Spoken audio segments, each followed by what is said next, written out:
threat. Fergie got in with Locke and Merlin. Alright, let's rebalance that team just to spite the man.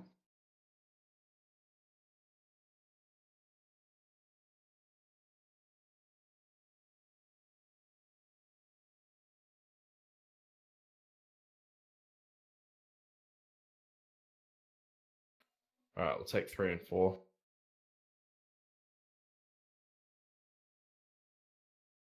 What was the map?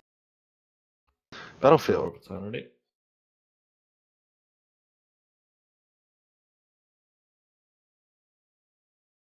I've got the link ready to go. Just invite me when you're ready.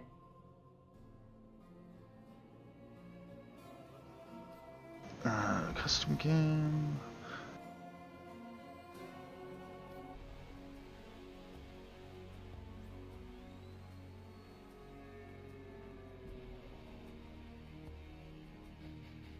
Oh my god. Oh no!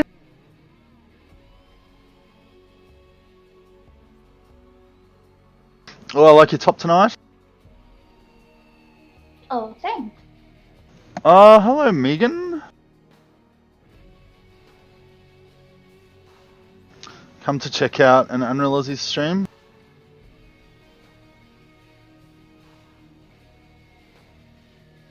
Hello, Megan. Okay, we got Whittle, BFG, Mav, Kit, and Treacle.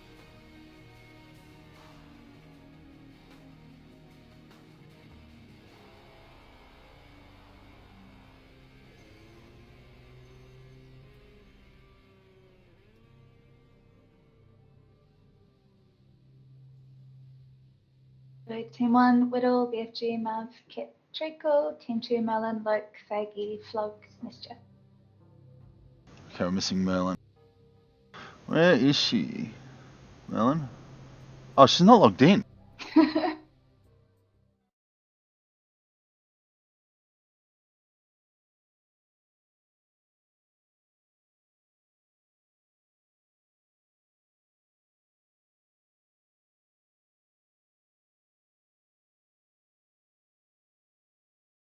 This is what we do every Monday, Megan. We get a bunch of people, usually between, how many are there tonight? 25? 25 and maybe 45. And we randomise teams. There are some people in here who play in the Australian Championships in the HTC Premier League. Good example would be here tonight. We've got Coffee.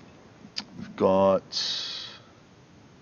I think he's the only top competitor. There are a few other people in the 20 like Locke, Mav, Burnsy, Kit the Zard, Kit Fox. He's a caster for the HGC, a shout caster. And we get everybody together and they all get shuffled up into just a chance-based team, and they just try and kill each other effectively. That's pretty much what they do.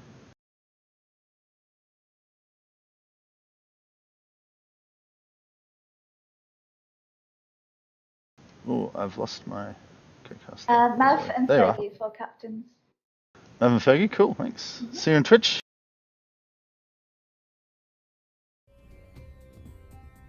Mav and Fergie, cool. Alright, we good to go? Mm-hmm. Let's fire it up. Let's do this.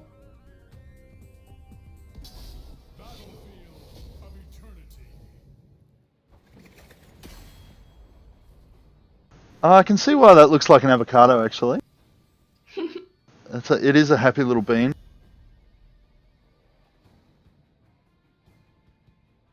So Battlefield of Eternity was the first map. It's actually quite popular. I don't personally like it, but it is a popular one. I love it.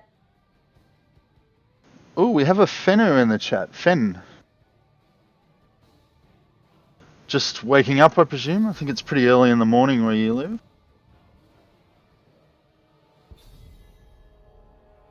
And Solito, my old friend from WoW. Grey main bands, pretty targeted perhaps towards Merlin. Fergie usually plays tank, right? I'm not sure.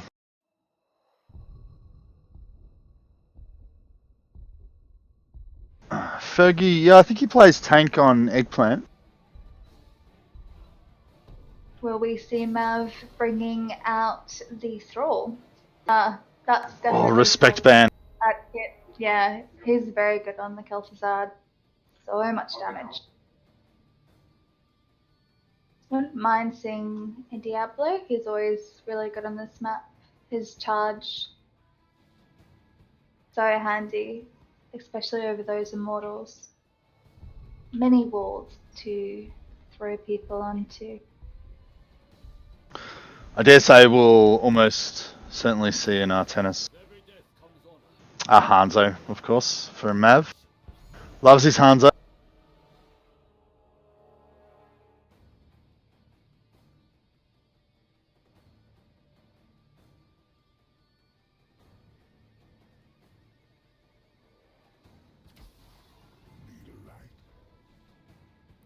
Blaze is also a good choice.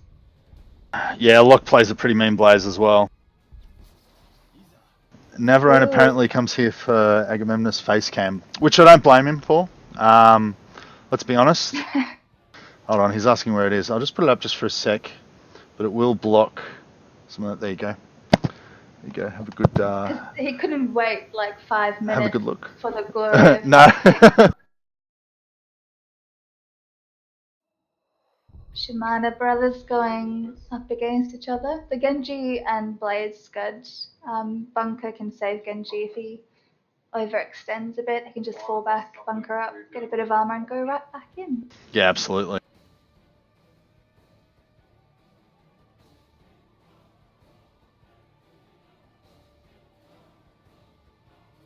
Wondering if it's going to be a Tyrael or an ETC for a red team. And they do have a ban. Maybe a mage? Gul'dan? Hello to Lost Pod Files. Even if Aga did say you could join Girls Night, I'm afraid it's not actually up to me. And yes, Megan Allison Design did visit this stream because we are the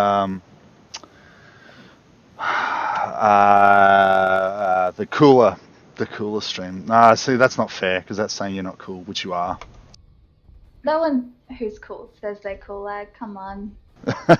Just ruined our street cred. There's not enough of her to go around. Ooh, hopping on the Lucio Uther. Well, they haven't picked a healer yet, so banning a healer is not a bad choice. I wouldn't mind seeing an Alex Straza on this.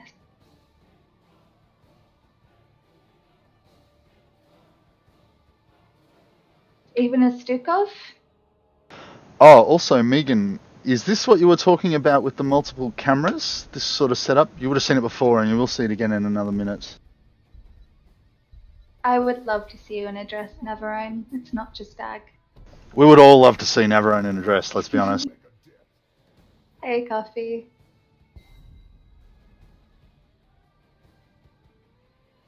Coffee, of course, in the other lobby, getting casted on the YouTube channel at the moment. Yes, it is. So our setup is a little bit more complicated because we have multiple casters who can jump in and out at any particular moment. I'll just quickly show you. After we see these picks. Okay, so the Thrall and the Muradin. BFG, not a bad Muradin. I've never seen Kit Fox play Thrall though. Miss Mischief is the final pick. Thrall's a good choice. He's been very powerful lately and picked quite a lot in higher ranks. He's been getting a bit of attention. I thought he was underrated for a long time, but as all the mobility characters kept coming out, the mobility and vulnerability characters over and over, it was so hard not to pick someone like that. Lucio, okay, there we go. That's a good choice, to be honest. Alright, just going to show Megan this real quick.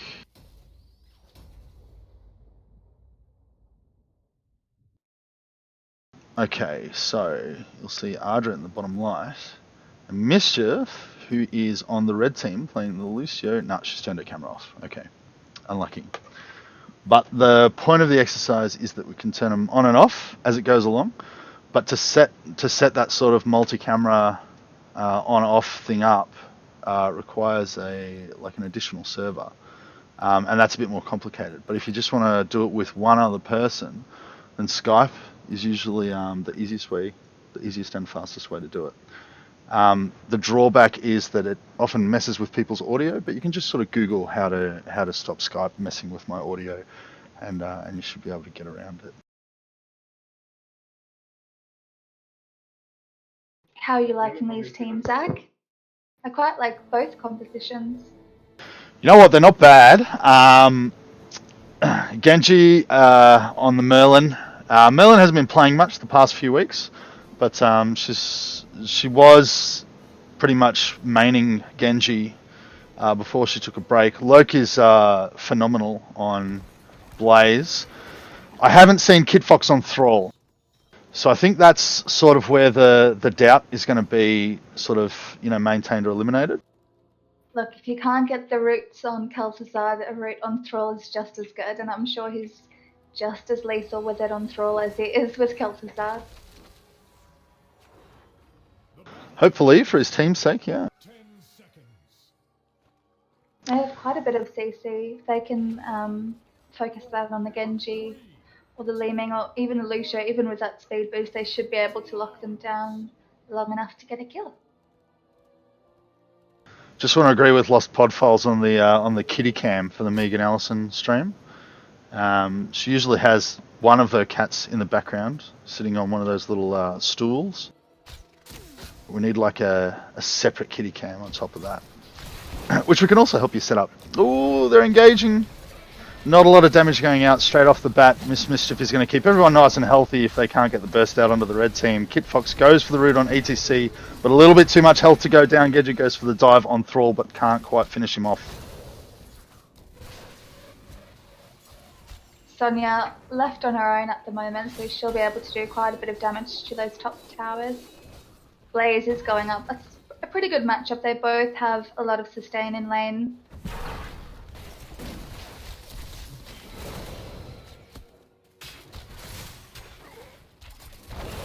Whittlesmith needs to get a regrowth on himself so that he can heal more per W. The regrowth on Muradin has just run out. He does have the leap for an escape though. Come on, Whittle, you gotta regrowth yourself, son. Oh, and the stun right under the towers. That was so close. She nearly took Whittle out, but... Oh, she totally had him, but the stun She from did. BFG stopped her in her that was tracks. awesome. Very good tank. Protect your squishies at the last second. Oh, Flog getting a good hit on the Malfurion. The downside to Malfurion's heal now, obviously, that you have to be in range to land your Moonfire.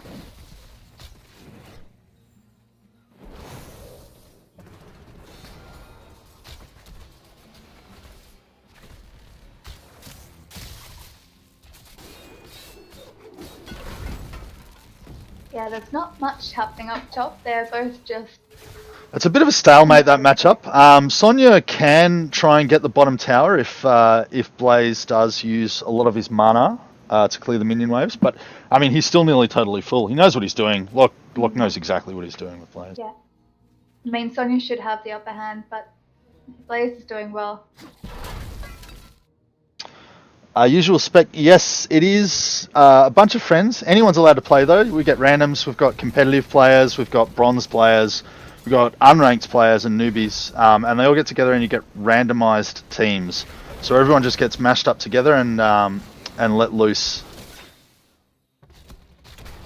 Every Monday, there's another lobby being casted on the YouTube channel as well. Genji has gone up top, so Sonya might be facing a siege camp shortly. And Immortals are spawning, so it's going to be interesting timing with this. While Blue's got the numbers advantage down bot, they should be trying to focus down one of the towers, maybe the top one. Treacle probably can't stop that. Yeah, he thinks better of it and leaves. His team is already getting to work on the Immortal though. That's going to buy him a little bit of extra time to take out those spear throwers, the goat men. They don't have a lot of damage here to deal onto the Angel Immortal. They're already very far Already behind halfway us, so they there. need to engage. Yeah. Oh, Malfurion is caught out. He doesn't have a regrowth on himself. Yeah, always need to have a regrowth on yourself. Bit of he was out of position and just got body blocked by that ETC again, and they are chasing. BFG is very low, and Merlin manages to secure the kill on the Mirrodin. Yep, the whole time Mav just picking away at that Immortal though. He's going to stay safe. Oh, maybe he's not. Yes, he is. Has he taken the Immortal? Yeah, scatter arrows. He'll be able to burn those quite quickly. Yep. By having it nice and low as well, it means that Red Team can't really leave without taking a massive gamble. So Flogstock's just headed back there now to wail away on the Angel. He's low on mana though, he's just used all of it. BFG trying to cause a distraction, get that last little bit of damage out onto the Immortal. Everyone's just sort of going nuts. Treacle could probably finish off that tower, because this is going to take a while.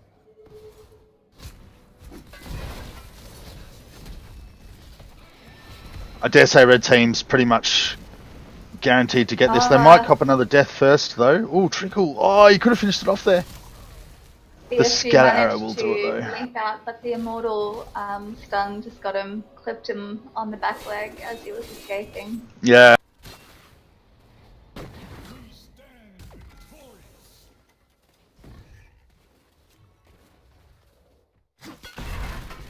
That blue tower, sorry, red's top tower still hasn't dropped, so I think you were right, Sonia maybe could have...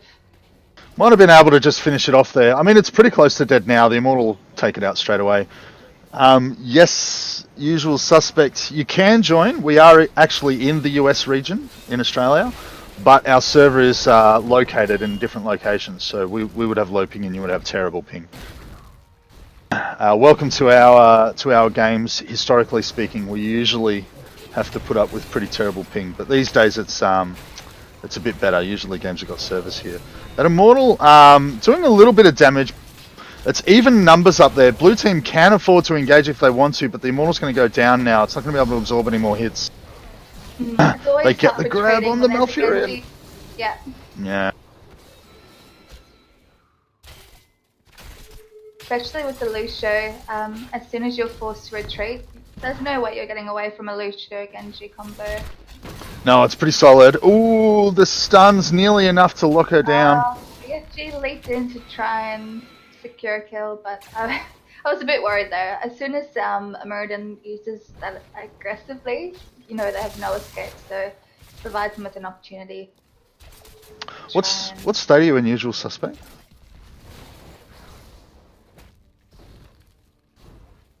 Wait, was that a question for me? For one of the viewers. And they've just rotated lane, so now Sonia has those towers to clear down bot, and the rest of red team can protect that fort. It's a good way to rotate rather than leaving Sonia without a wall and without that fountain. Arizona, yeah, I reckon you would have a terrible ping to us. It'd be at least 200, like Navarone said.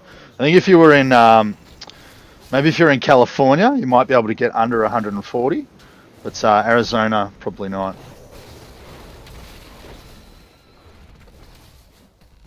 Very even in XP so far. Both teams have maintained a very even presence in lane. It looks like Mav is trying to secure that siege camp.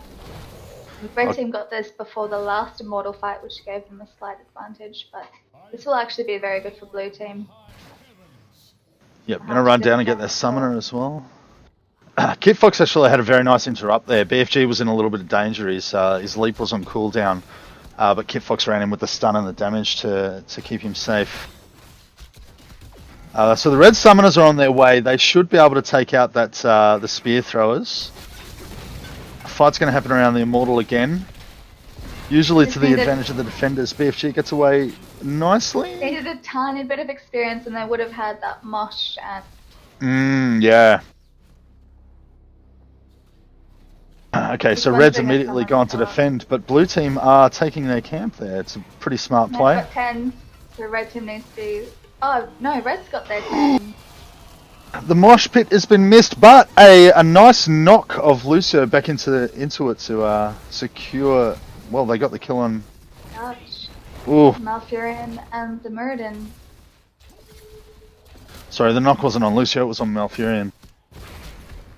It's a very nice boot from Mischief. She is in trouble herself though. She's out of mana, but does manage to escape. She's taken Accelerando, I think. No, she takes maximum tempo. I always forget that. Ah, yes.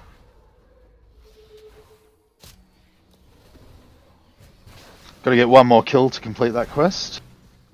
Oh, there was a good knockback by Fergie. Sent BFG right into the Immortal stun. Red team is in trouble. They've got their ETC and Lucio, and they're leaving both very low on mana. The blue team's going to secure another Immortal, and there's a potential team wipe in the works.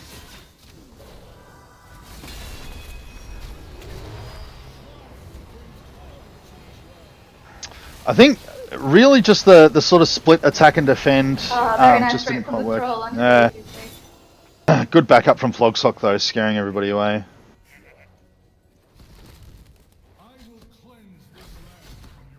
So Blue's got both Immortals so far, but lost a keep, whereas Red Team's still got all theirs up. Interesting. Bloke's doing a very good job pushing up top. Not much Mav can do against him.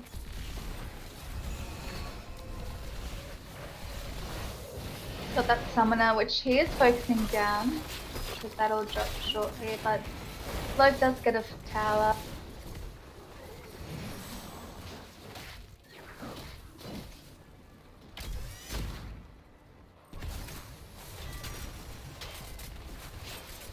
Maybe one day we can set up the double camera, the double game cam with you. I set it up with Naked last week or the week before. You know how you can watch two lanes at once?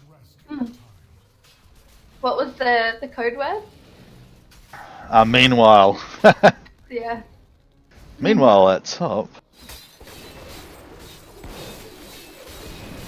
It'd probably go a little bit rough on your internet though.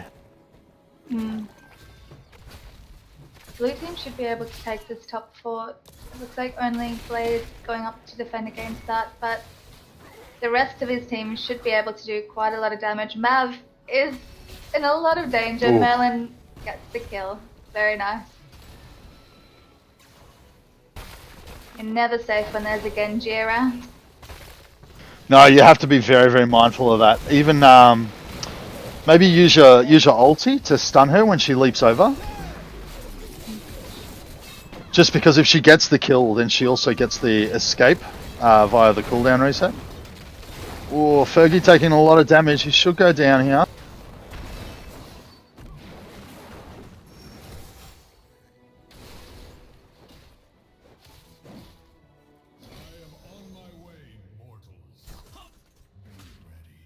So the timing of that kill isn't too bad for Red Team. He will be up again in time for the Immortal fight. They are even levels, even He's talents. dangerous.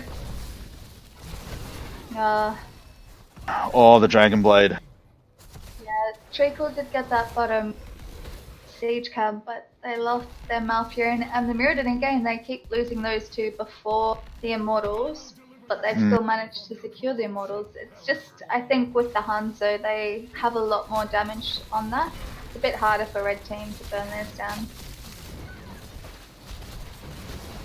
So Red Team just going to surrender the first half of the objective in order to have all of their teammates ready to join in on a fight in the second half after the swap here.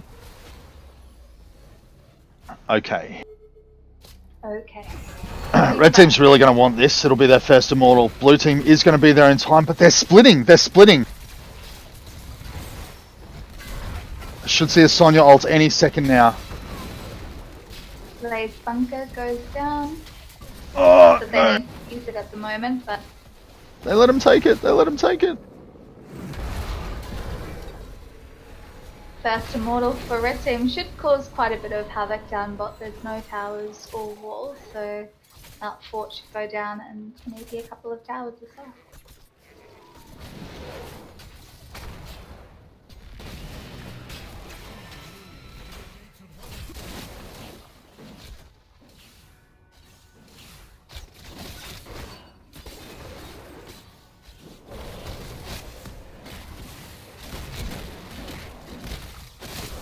Blue team had such a strong start. I'm surprised that. I mean, it looks like they're losing, to be honest. Oh, good mosh pit. Oh, the stun in response and the silence follow-up. This is a chance to get some picks. And the sound barrier comes out. Nice save. Oh, an excellent stun onto Genji. They do have the repeatable quests on the Mirrodin and the Thrall, so late game they do amp up quite a bit. They just have to catch up, back up on experience, and they do well in like late game. Just a matter of keeping it together and not losing those couple of early picks before the Immortal. Blaze is in trouble. Very nice jet propulsion out, but I think he's just stalling at this stage. Yeah, he's just trying to keep him busy for as long as possible. Blue team will need to go defend up top. It's not a huge wave, but potentially looking to lose another tower if that doesn't get cleared soon. You should absolutely get this game, Lost Pod Files. It's a fantastic game. It's my favourite game at the moment. Oh, the damage on Malfurion, it's hectic. The fight has been evened out to a 4v4.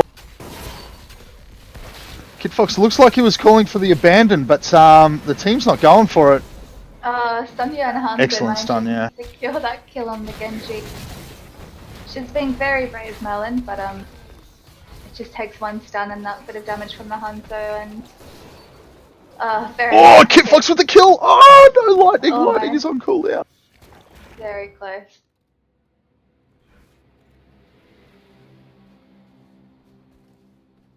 The Summoner unfortunately got targeted by the fort straight away, so that camp's going to die off nice and quick.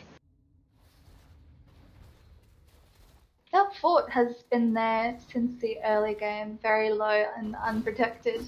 Yeah, it really has. Oh, Trickle managed to secure that. Locke wasn't quite in range of the capture point. Last second. So to a red team still down, Blue needs to secure the first half of the objective or get a pick on these guys who are being a little bit brave. Good route from Malfurion. Got to get the regrowth on yourself, buddy. There we go. Start healing. Get a regrowth on BFG. Come on. Oh, too late. Oh, that's a pick for red. That's very bad for blue. As soon as red team leaves, though, Mav should be able to go back in and start unloading on that Immortal. He is looking for the opportunity, but Lurk is not making it easy for them. Have a good stream, Lost Pod Files. We might see you afterward. See ya, bud. I will have a girls' night and you're not invited. Yeah. Obviously, he's talking to me. Ooh, Mav nearly getting caught out from the ECC knockback, but manages to leap over the wall to safety. Red team just want to secure this Immortal. They've got the time if they all focus it. A pick or two here really wouldn't go astray for blue team to stop the really, really strong push, but they do not get it.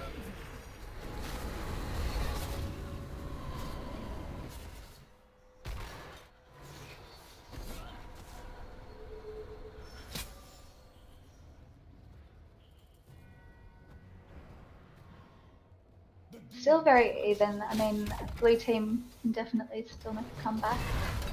I think red team is just controlling the objectives a little bit better. Yeah, well, in the first half, blue team was taking them comfortably, but in the second half, they just haven't been able to get the same level of cohesion happening.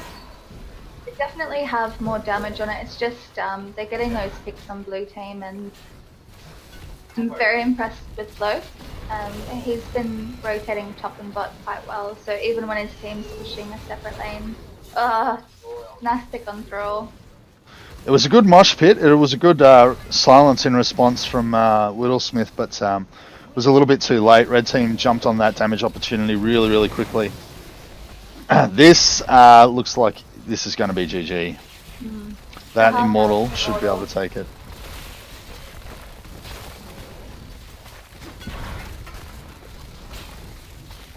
for anybody watching who wants in, it is the US region, Australian servers. So if you are American, you'll have terrible ping, but you are welcome to join.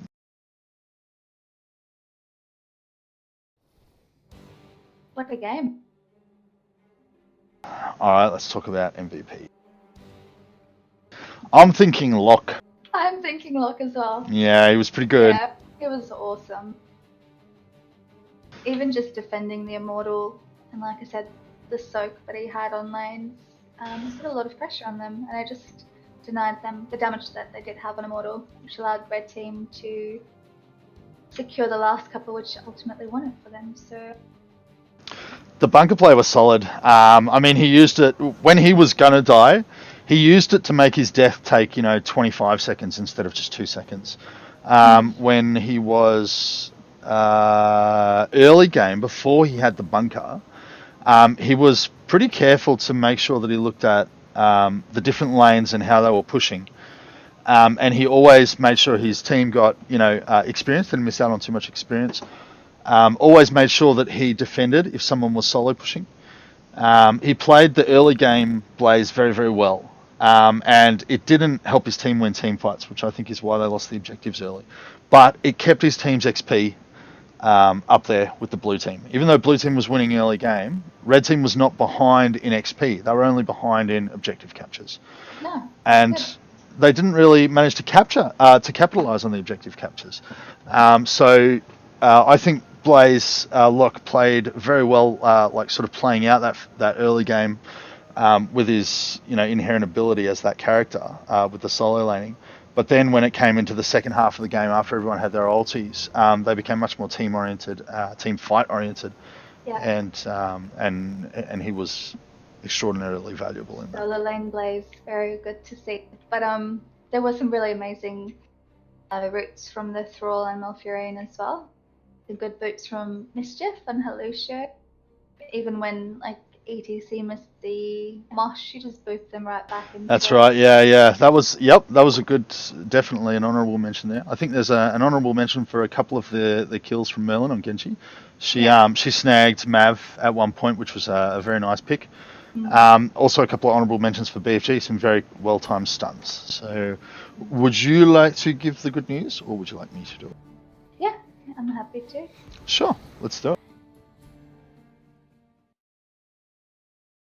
Good game, We guys. do have almost 30 in channel though, so I think a few more people are keen. Would you like the MVP for Team 1 and 2? Yes, please. Yes. Yeah, we went with Locke on the Blaze. He played an awesome solo lane Blaze and just put a lot of pressure on blue team and some awesome bunkers as well, which just extended his death. So even though he ultimately died, he just kept blue team busy. And some honourable mentions to a couple of players on blue team as well, Kit and Malf, with the awesome roots.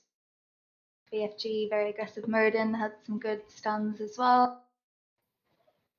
Yeah, there was a couple of nice Merlin saves from had BFG. some awesome kills with Genji. Mischief with your boop into the ATC mosh pit. It's a good game, but well played, Locke. Good game, guys. No worries, no worries. Wait, what's this voodoo doll of Agar? What? Nothing, just go back to Discord. Oh no, what are you doing?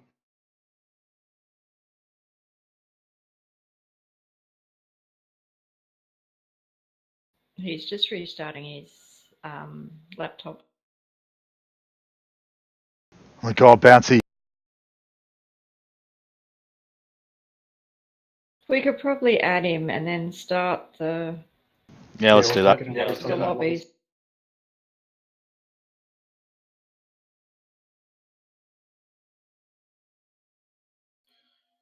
You want to do the shuffle, Mischief? Team 1 would like one randomly assigned, and Team 2 would like Konya. Who were they again? So Team 1 just randomise their captain, And team 2 will be Konya. Konya.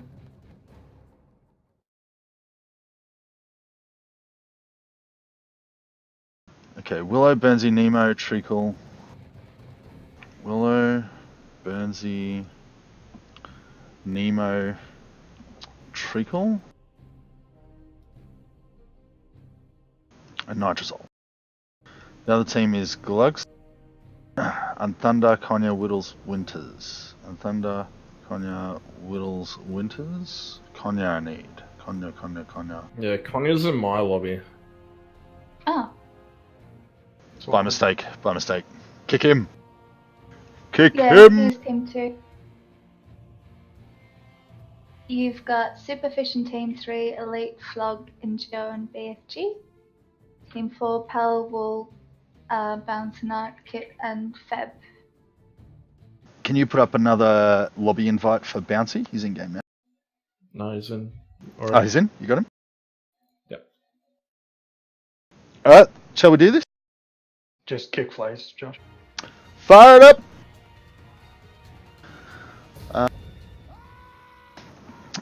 Yep, so the other people, I'm Ag. You've met both me and Ardra out the front of GG Easy. Oh, And I am everywhere like a mole, this is true. Towers of Yeah, Towers of Doom. All the other voices are the players who get shuffled into these teams, as well as a couple of casters. So they cast the other lobby.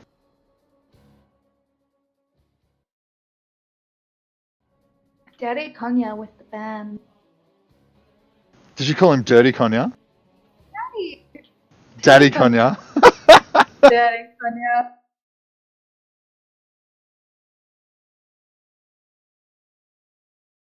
Even though I feel more dirty saying daddy than I do saying dirty, so maybe Yeah, pretty much, yeah. maybe we'll go with dirty. Have you been watching the HGC tournament? I watched a bit of the Nomia vs Crimson game. Oh, yeah, that was a good one. That's been about it. That was about it though, and I didn't finish it, so I've got some catching up to do.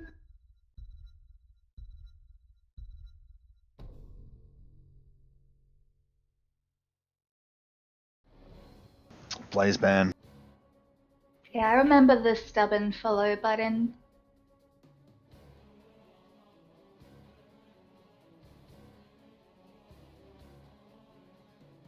I've been watching the Wednesday ones as well. And Winter's casting is getting a little bit quality, if I do say so. A little bit quality. A little bit quality. A little bit, yeah. He was going off last time. Oh, that's just mean. Yeah, that's a bit rude.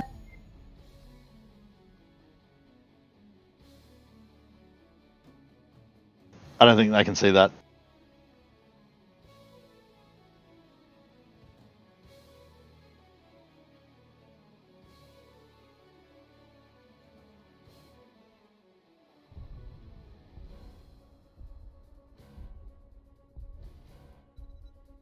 You know what? I really don't know what's going to happen here. Okay, Whittle on ETC.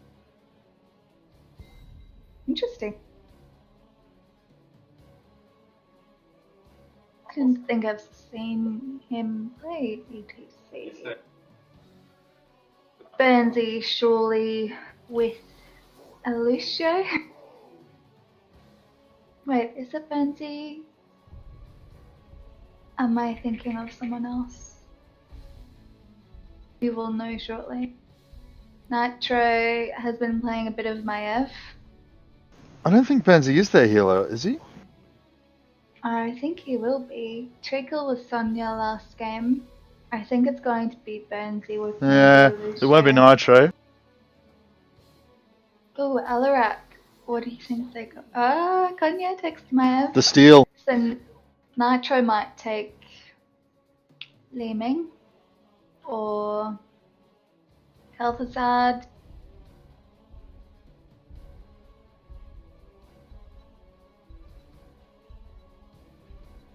If they can grab a Stukov. Oh, Rhaegar's good as well. Yeah, Thunder's pretty good at Rhaegar. Hmm.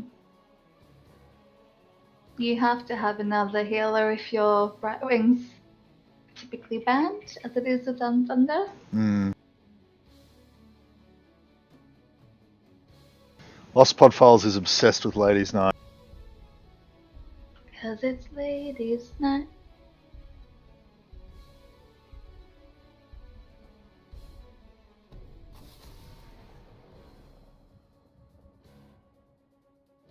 We're going to be a little bit short this week, so we're going to have to do some recruiting. Oh, who's missing? Humbo. Oh, Claymore's not there.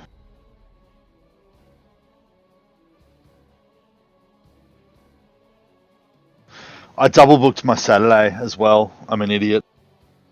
The Radium Saturday? Yeah. There's the Kel'Thuzad treacle on the Sonya again.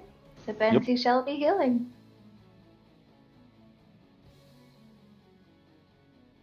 Yeah, my best friend in real life is she's pregnant, and she's looking forward to like one last catch up before the baby I like madness. how you said in real life. Yeah, because there's it's different. It's different. Don't you think it's different? I don't know. The two can overlap. They can. I'd love to say that maybe Naked is my best friend, but by adding that caveat distinction at the end, it's a way of not showing preference for one UA person over another. Because I wouldn't want to do that. No, never. Burnsy, come on, bring out the Lucio. I mean, Stukov, if you could. Malfurion is nice as well. Probably one of the more popular healers. Him and Rhaegar. Very strong at the moment. Played quite a bit.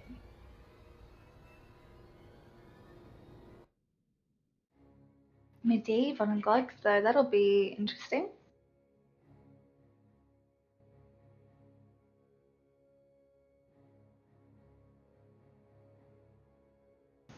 Not too sure how I feel about Medivh at the moment. Look, I definitely didn't like him before, but I think now, I just think he has a lot more opportunity now. If you shut down his quest, it really weakens him. But if he gets his quest completed, especially if he gets it done early, he's actually a little bit dangerous, which is very, very awkward to deal with because you've got this guy who's so slippery. And you've got the invulnerabilities to protect against things like, particular ultis like Pyroblast and that, which can really kill people. Plus, you've got the portal for the super mobility for the whole team. And then the character's also quite powerful, damage-wise. If he completes that quest, it just rounds him off nicely. Before, I mean, he still could do that quest before, obviously, but it was a talent he had to choose. Now he gets it no matter what. And he can finish it quite early as well, especially with team fight. Yep. But I have to say, I am liking the look of blue team a little bit more. I think the Alarak Kel'Thuzad is going to be really strong, and I just like their front line a lot better, particularly with that Malfurion supporting them. I just feel like red team, even with the Medivh, I don't know whether... I know they've got the Kelsa, so I'm just a bit worried about their front line, really. You know what? A root, a telekinesis, and a Kel'Thuzad chains and ice ring. It's a pretty nasty combo with just standard abilities. Yeah. The invulnerability does protect ETC in that particular situation. Nemo trying to regenerate a little bit of health, trying to scare everybody away with the Discord Strike. Tanya was not afraid though. He was going to town on that Alarak. It was a nice portal from the Medivh. Oh, good snag.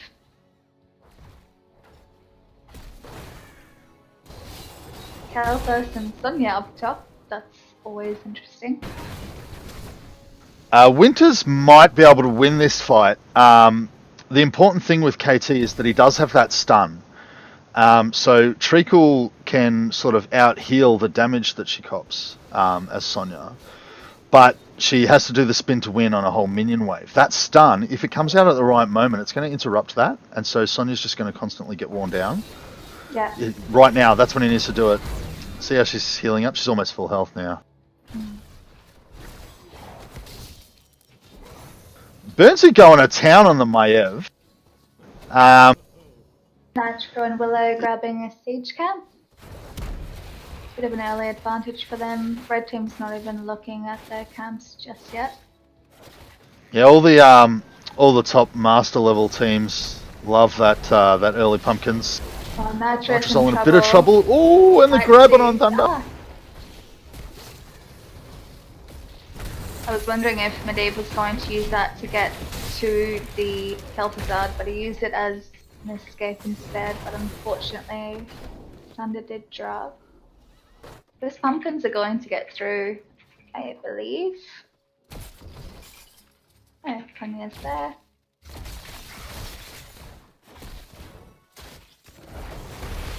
What team is Konya on now? I can't remember what they're called. My apologies. That's okay. Jeez, Malfurion is owning this lane against the Maiev. He He is running out of mana, yeah.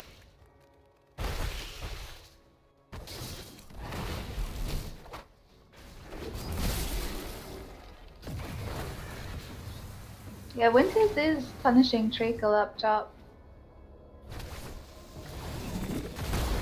But blue team will be able to easily secure that bottom shrine. Looks like they're looking to contest that one on blue side up top. Well, see, they've got vision. Oh. They know that they've got numbers up here. Oh, very nice snag on the Kel'Thuzad.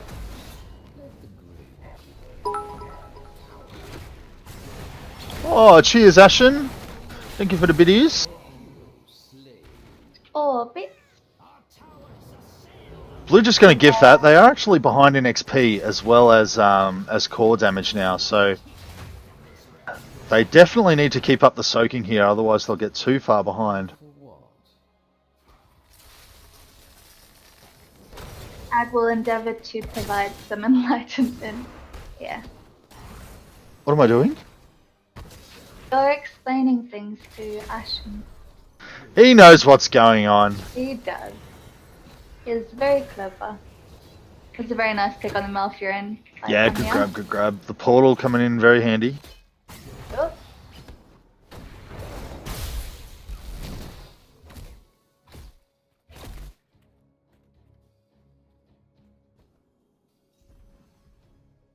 Nemo, I believe, focused the front minions. As Alarak, you can tank the minion wave in the time to... Oh, what a grab on Nitrazol there. The rotations are real.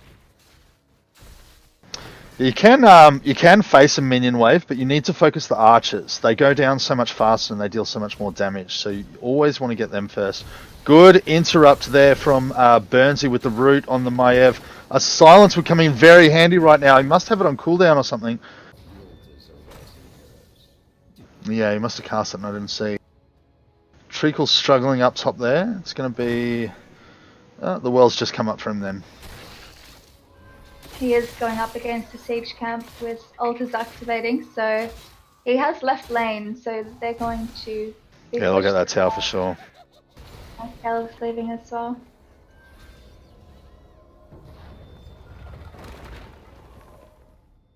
Take the altars and put an end to the... Red team is a little bit overextended down, but...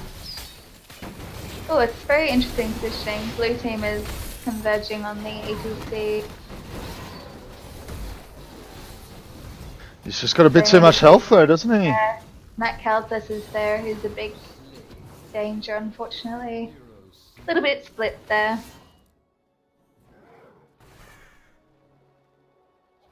I was actually Willow's worried not about gonna be able red to stop team. this. I thought blue was going to go down bot and wrap around that way, but it all happened in mid. Hmm.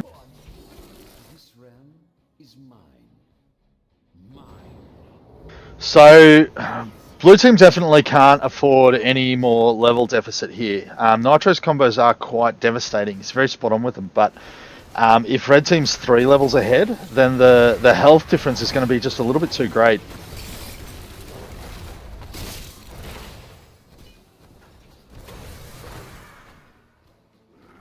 quite dangerous there for a second. We had Phoenix going down from Kelsa, but a nice route from Burnsy and the chains from Kel'Thuzad. Oh, very nice. Konya is doing very well with his binds. I'm very surprised. I did think blue team had a slight draft advantage, but red team's making it work really well. They really are. That was nice. Blue team does have their ultis now, only one level behind. Whittle's gone full Discord strike build. Only lightning talent is the heal. Not my build of choice for Alarak, but people do use it, and they do use it successfully. Nitro is 9 blight off gaining the additional 75% spell power, so that'll be a nice buff to his damage as well. Yep. Kanya. Yeah, you've got to be careful of that. You can't go anywhere near Maev as Kel'Thuzad. So it's talent parity, which is the most important part at this stage. It's one level difference. It's not a huge health advantage. Blue does have the numbers here, though. They are going to be grouped before red. Only just, though. They can't get the pick. Excellent ulti combination there from Sonya and Kel'Thuzad. Do you reckon mosh pit? Where's the mosh pit? I'm waiting for it. They don't even need it, do they? No. Oh, he could use it to grab that Sonya. Secure the kill on there. Yeah, Unnecessary. I'm not opposed to a solo man mosh. He's still got it. He could still grab another one with it.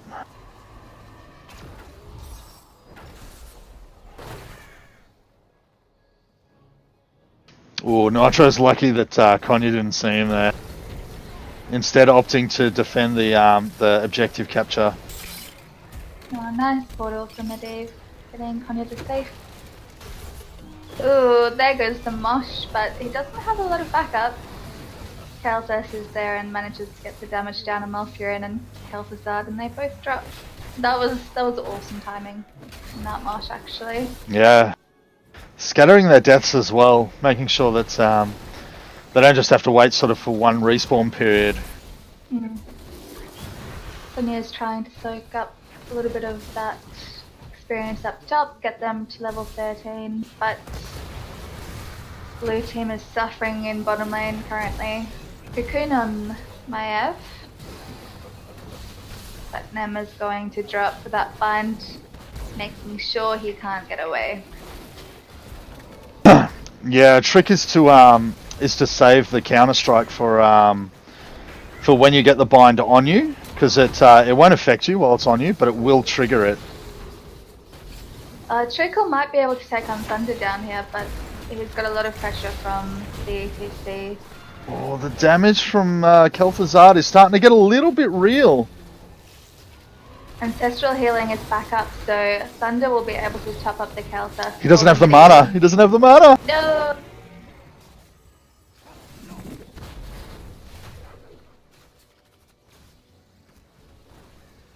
That's okay, they are all out safely, so that'll be saved for another day.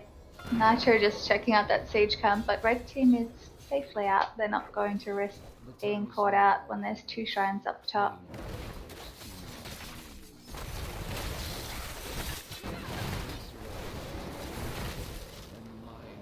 The web on Medivh, interesting choice. Giving red team plenty of time to free him though.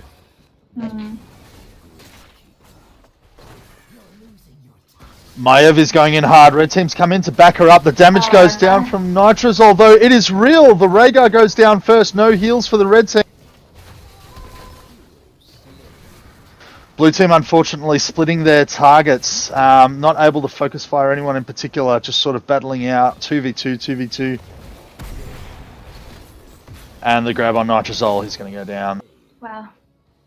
It was really nice placement for Nitro on that choke point, but red team recovered and then just managed to chase.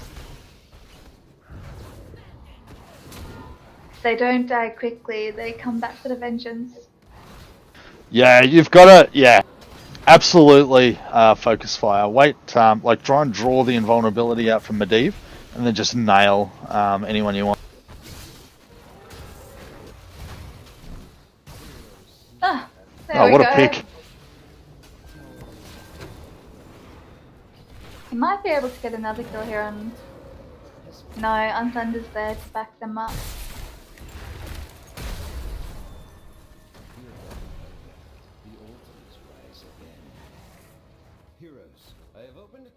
Okay, this is going to be devastating if blue team can't get this tower down in time. They should be able to easily. Otherwise, that's a third of their remaining health gone. Or 2/3 actually, if they get both.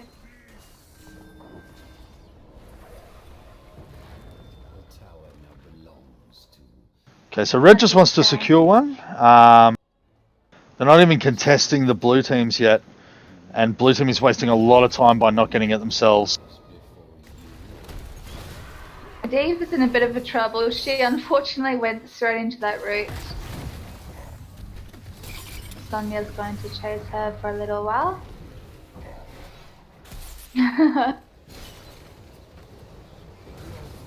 The web giving Burnsy time to capture the bottom one. Oh, go Kanya!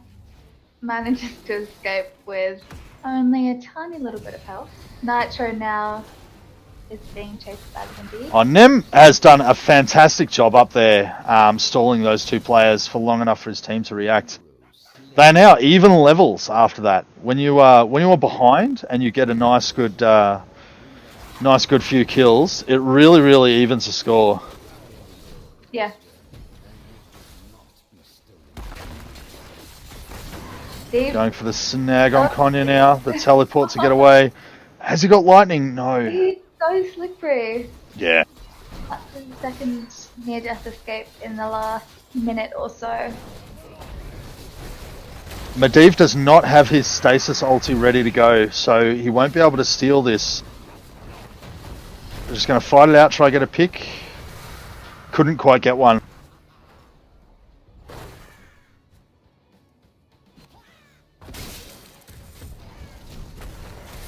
Oh, good silences from Neem. He does have his Discord strike quest completed. I didn't see when it happened, but it does give him the nice little damage buff. Ooh, and Thunder was in a dangerous spot for a second there, but gets backed up from Whittle. Nitro. Oh, that's silence from Malfurion. They're definitely gaining momentum here, looking to secure some camps. They've already grabbed boss. And that ultra spawning down bottom, which will get them a couple more, a bit more even ground. If they can take down some forts, it'll definitely help them out a bit. So Burnsy's ulti is down to secure those last two kills. Glugsy's on Medivh is also down in an attempt to save him. 4 ultis versus 4 ultis, but it is 5 players versus 3. If blue team can secure this now or get a pick, they are definitely back in the game at this stage.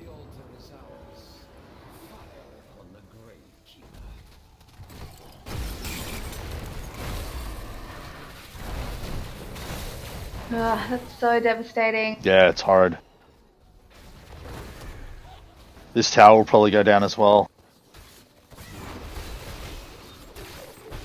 Oh, that cocoon on Maiev! The portal's gone down there to help her get away.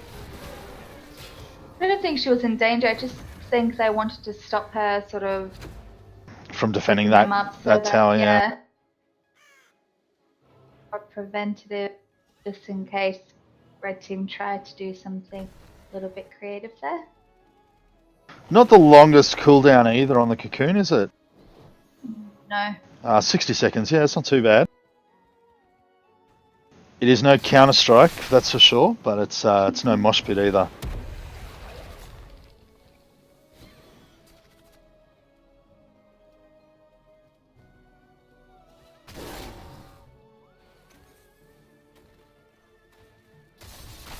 And now they've got a slight level lead. They were behind, what, 2 levels at one stage? Yeah, 2 levels. At level 8 versus 10, I believe it was. And The now 4 they're of them looking just hoping to get stall 20. that tower capture, but oh, the group invulnerability from Medivh is going to be very, very dangerous in a team fight. I really like Medivh. I'm not sure who played Medivh. No, wait, I'm thinking of the Clash. Ah. Oh, Nitrosol's in a world of hurt here. He puts out the damage before going down, though. The silence is real from Burnsy. Konya trying to wreak a bit of havoc, but the cocoon is ready to stop him. Oh, here we go. This is going to be, yep. Wow, That is hurting. awesome.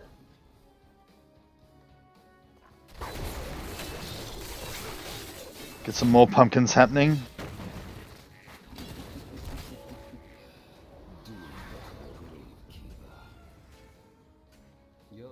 And just like that, they're only 2 behind on core damage. Yeah, and they've got their level 20 storm talents.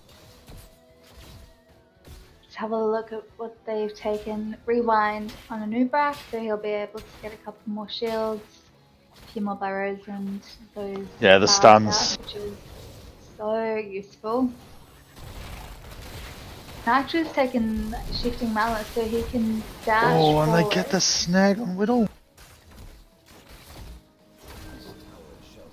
I'm wondering if he's taken that as an escape or an. Oh, we have a disconnect.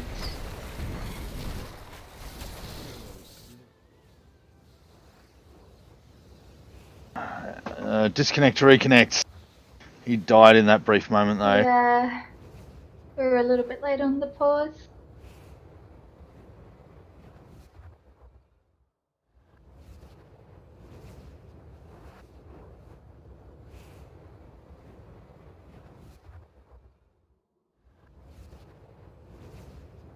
Mum's just giving some tuna to Scarface.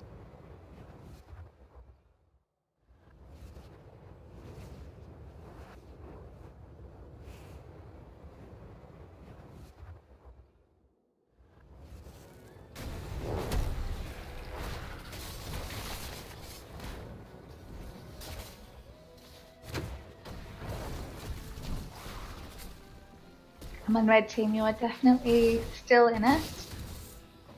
Look, it's either team's game. Red's going to get their level 20 just now. It's only the level advantage from now on. No more talent advantages.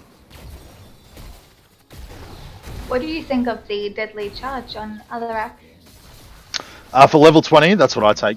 I do go a very different build from him, though. Usually people who go the Discord Strike build with Ride of Rakshir, they take the cooldown reset at level 20, because you can get 2 Discord Strikes off in a row really quickly, plus the telekinesis as well. And all you have to do is Ride of Rakshir somebody before you do that, and it will give you more sadism than you lose from the cooldown reset. But on my build, the lightning build, it's not as reliable. Ah, 2 picks straight away. 4 of the blue team just jumping on those 2 from the red team. This is going to be GG. Yep, blue team definitely found their fate. Yeah, they really did. The comebacks after level 13.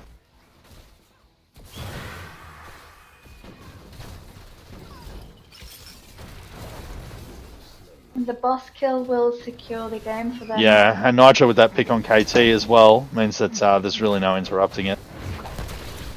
Oh, the steals! The steals! We're going to have Glugsy did his best. He did his best. It would have been nice to see a steal there, just to prolong the game a little bit. Very well played by both teams. It was very close there, right up until the end. So what are you feeling about MVP there? Ooh, I think Nitro on Kel'Thuzad, with the picks that he got, especially I think he got 2 kills when he died, just the damage that he managed to get out at the last second really turned the game. Yeah, he even doesn't though go down running. Yeah. Burnsy and Malfurion had some awesome silences. I really liked Burnsy. Yeah, he was an awesome He's man. my pick for MVP in that game. I did like I did appreciate. Sorry. Konya and Medivh, their little play throughout was really impressive, especially early game as well. Konya had some really good kills, and just that bind, no one was getting away from him. Yeah, Konya was solid in that one. But once they once they focused him with the cocoon, it just became so hard for him to do anything. Medivh had some awesome portals. Winters did a really good job up top for a lot of the game and did a lot of their soak. You happy to go with Burnsy? I'm happy to go with Burnsy. You always like your healers. I do. Yeah, no, Burnsy, let's do it. Alright.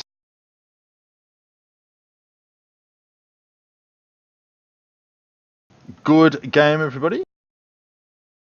Thank you. That was a good example of the comebacks are real for HOTS. Blue team was only level 8 when red team had their ultimates at level 10.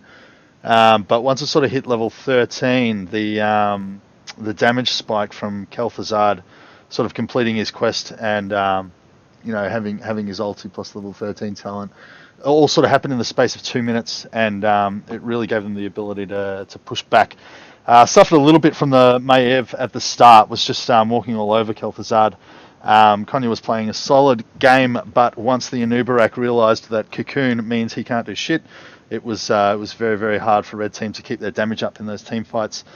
Ultimately, though, a couple of honourable mentions to some of those portals and invulnerabilities from Medivh. They were key. Nearly had play of the game at that very last that boss. If you had have got them all in the stasis, it would have been epic. It wasn't meant to be, though, unfortunately. So we went for Burnsy in the end with the spectacular silences in the middle of the team fights. Some sensational roots, and always kept his team constantly regenerating. It was an excellent Malfurion. Well done, Burnsy.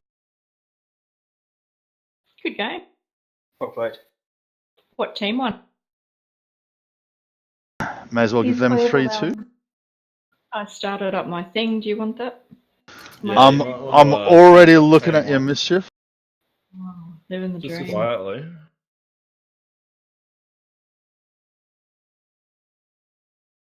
There Misery three quickly scurries masters. over to check out the stream. Oh, which stream? Yeah, watch viewer content go up now. Don't know if you're listening to me, Ag. Yeah, I can hear you. I'm looking. All right. YouTube one? I'll work something out. YouTube one is if you want to see a beer. Twitch, I believe. In the middle of the game at the start, and then yeah. So, guys, don't know if you've noticed, but this team is a little bit OP. Yeah. A little. Do you want who we got? Azog, BK, Quality, and the Supperfish. Do we want 2 volunteers? I know talks it bounces out. Yeah, sure. I'll go as well. All right, I'll be right back. We- Hey guys, we're gonna balance out these teams because the other team's fucking OP. So 2 volunteers to swap.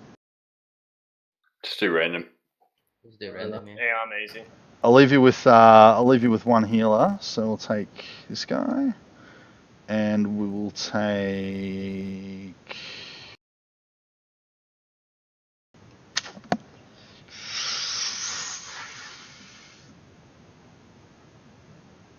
I don't know. Willow or Winters, I reckon. I'm easy. Whatevs. I'm moving then. Is this right? This is right. Okay. Okay. Oh, coffee and the cat. Look out. Is Hey, that guys. the Winters? Winters. Winters. Does anyone know who Slasher is? No idea. No idea. He's definitely somebody's Smurf, but I don't recognise his voice. I reckon it's Azog, mate. You reckon it's Azog? I'm playing both. He did dual streaming. He's just got his laptop off to his left. 17 Artanis. Ooh. Alright, good luck, guys. Do it. Alright, they're good to go. I have a request to come close to the camera. Wait, Ardra just bashed someone. Who did you bash? No one. Ag get dreads. Why do you want me to get? Why do people want me to get dreads?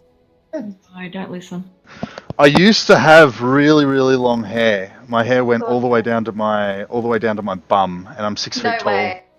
It did, yes. Wow. That's crazy. I'll show you a photo one day. I was probably about 21 when I cut it. Oh my god. So I graduated high school when I was 17, and I shaved my head, and then I didn't cut my hair again until I graduated uni. Were you allowed to have long hair in high school? No, it wasn't long in high school. It was just like this sort of length. But when I graduated, like right after graduation, I shaved it, like bald. Yeah. And then I grew it until I finished uni. Damn. That to grow your hair that long in that short of time frame Yeah. is going to be the envy of every lady watching the stream. Yeah. I was, Mine's been this length for like 4 years. You trim it though, don't you? Because I don't even trim mine. I didn't even trim mine. On a gaming note, we have an Artanis anime fan. Yep, Artanis. That's a bit unusual. Yeah. Interesting to ban that with BFG on the team. Well, if I can't have it, neither can you. Maybe. Yeah, but But they were first pick. God. No, they weren't first pick, which I'm surprised Thunder didn't pick Brightwing unless he's going Oh no, to Red lock was in first pick. Lunara. There's a Brightwing pick. No. BFG and Unthunder opposition. This always happens. It's either BFG or an Unthunder. Whoever gets it first takes the Yeah, Brightwing. but they had the opportunity to get it first. Ooh, another Alarak and another Thrall. Okay, there's demand to show pics on the stream, so I'm going to go grab a photo of me from uni. I'll be right With back. your long, luscious locks.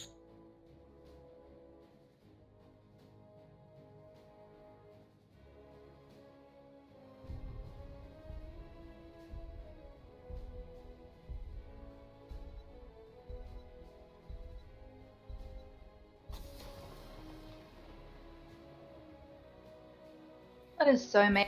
They take the Brightwing and the Rhaegar away from Unthunder. Does he play Rhaegar as well? Yeah, if he doesn't get Brightwing, he plays a very good Rhaegar as well. He played Rhaegar last game.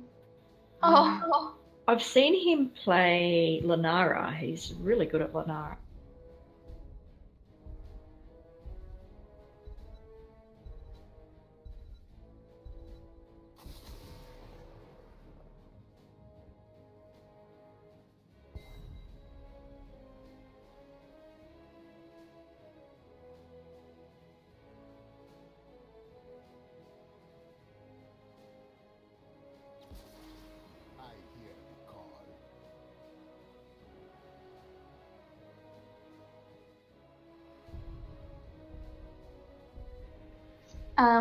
Toad build might be interesting on the Zepo for this.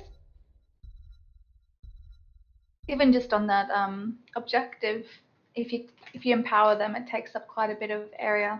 You can just force them off it unless they want to soak that damage. Oh, he's back. He's back. Watch out for the photo. I'm back. We'll wait till the loading screen.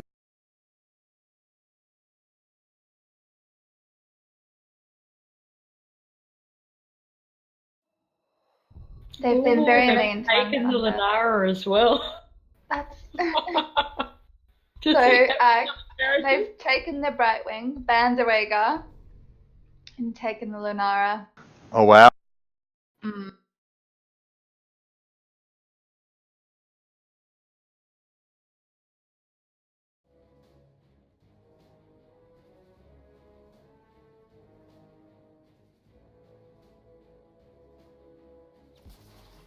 Oh, magic gnomes come online. Yes. Lucio. Those are some hectic teams actually. Nyolan's been getting pretty good at the Alarak. Okay, I'm going to switch scenes. First thing I'm going to do is I'm going to say ultra chocolate, Sara Lee, ice cream. That's what I'm going to be eating tonight.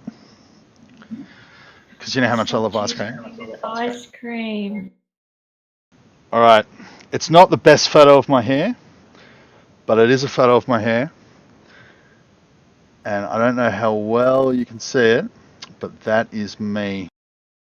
I actually have a hairband on so that it doesn't fly around, so that it didn't fly around on the day. But that's the best I could get at short notice. I have better ones where you can like see it run down my back. Oh gosh. That's awful, Ag. Don't go back. Hey! Sorry. Whoops, what am I doing? I missed it. I was looking. Oh, you missed it, Ardra. It's fine. You can just message it to me so I can save it for future. Maybe I won't. Maybe I wasn't seeing it properly. Maybe you should send it to me as well, just so I can have a proper look. Ladies, stop fussing over photos of Ag, please.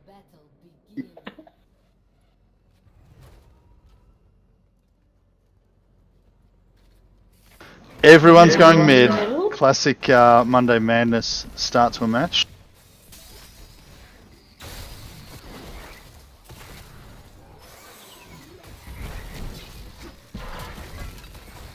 Yolan's also taken the heal on Lightning at level 1.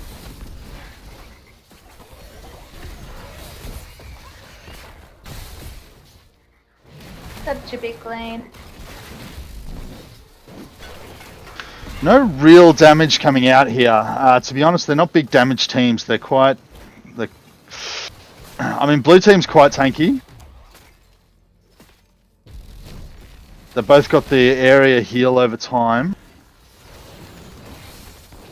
Alarak and Thrall both with self-healing as well in case they need it. Thrall's actually nearly out of mana, so he's going to need to go back. Blue team has split for the early XP lead, and they're going to get it unless some people start dying. Really nice drag in from Alarak on BFG then on the Brightwing, securing the first kill.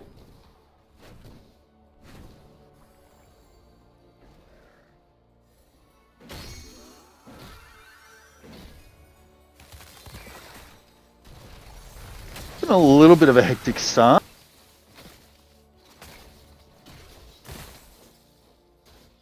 Everyone's running around the map like crazy. Bouncy Knight trying to get as many stacks as he can early. He's already up to 8. Actively. Oh, sorry?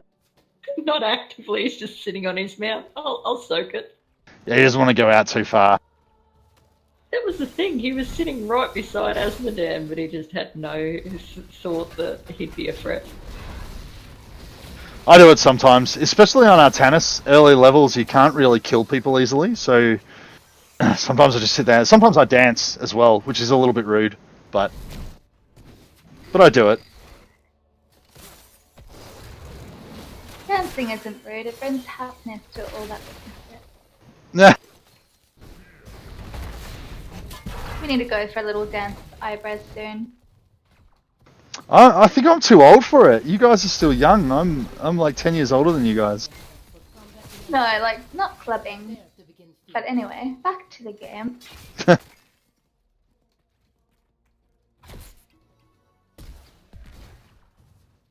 Control point is unlocking in just a couple of seconds. Who do you think has I the think Red's advantage. just trying to just get that last minute soak. They're not looking like they're going to move on to that control point readily. Yeah, ASOG's going for that, what's it called, turret. That will give blue team a bit of a head start. Bouncy and Coffee just trying to push their lanes as fast as possible. I think that Ooh, nice zombie wall. But he does have, what's his laser called? all shall burn.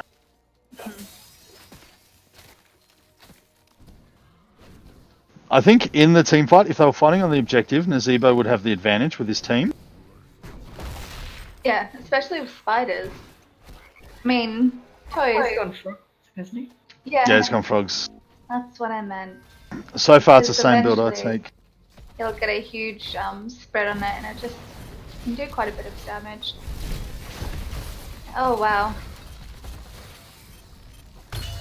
Their team's making their move and going into overtime on that objective. They went and secured the Merc turret, which I think helped them with Yeah. that just bit extra burst. Just force them right off, but it's going to be interesting to see if they'll be able to keep them off. Asmo has gone back down bottom, but hopefully the 4 of them will be enough. Oh, Lunara's gone top, like they're going to give the first objective.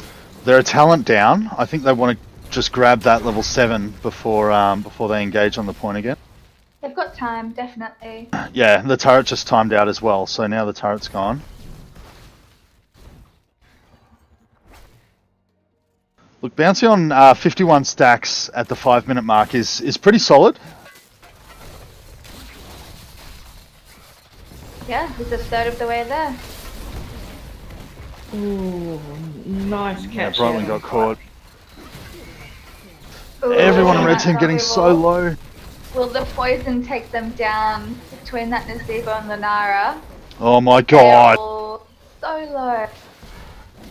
Some Oh my goodness. amazing passive heals from Lucio. They were all almost dead from poison, and that passive just saved them. Yeah, I mean they were gonna die. The health bar were completely yellow. But it just took too long for them to die. He had time to heal them up. Some quality stuff. It was a pretty good first objective fight. And it was quite nice because both of them got above 90%. But the Asmodan soak down the bottom has really been crucial to Red Team getting that whole level above them, and they're almost about to hit 10s as well. Yep. Seeker Enter has advised that you should just check yourself into a home already, eh? Wow.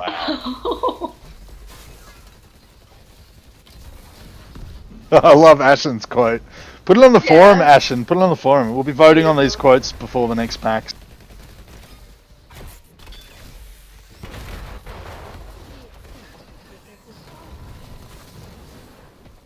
Oh, Lunara getting burst down. That lightning from the thrall. Azog very low, but oh, very nice ulti from Unthunder, just making sure they don't lose their blaze. Great push out of that first objective. Yeah, even got some Super. damage on the second wall. He's on Yeah, 7 doing- stacks. What was that? 10 per minute. 10 stacks per minute from Nazebo. It's very decent. Yeah, but Red Team managed to do a sneaky steal on their camp. You can average more than 10 per minute later in the game, but because you start so slow, it's pretty good to have it at the 5-minute mark, which he did. And then he actually fought over the objective as well, instead of just farming. Yeah.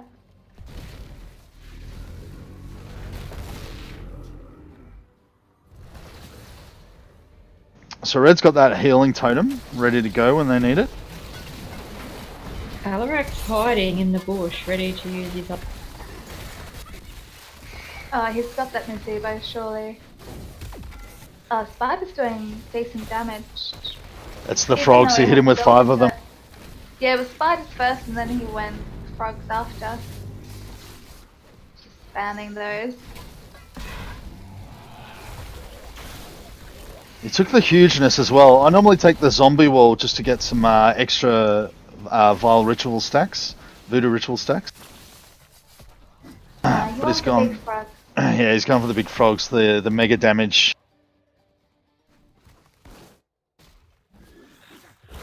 Blaze trying to secure that turret camp. Oh no, reconsidered. Coming back for team fight. Oh, Muradin being taken out by that laser beam. Caught in the thunder, earthquake from Thrall.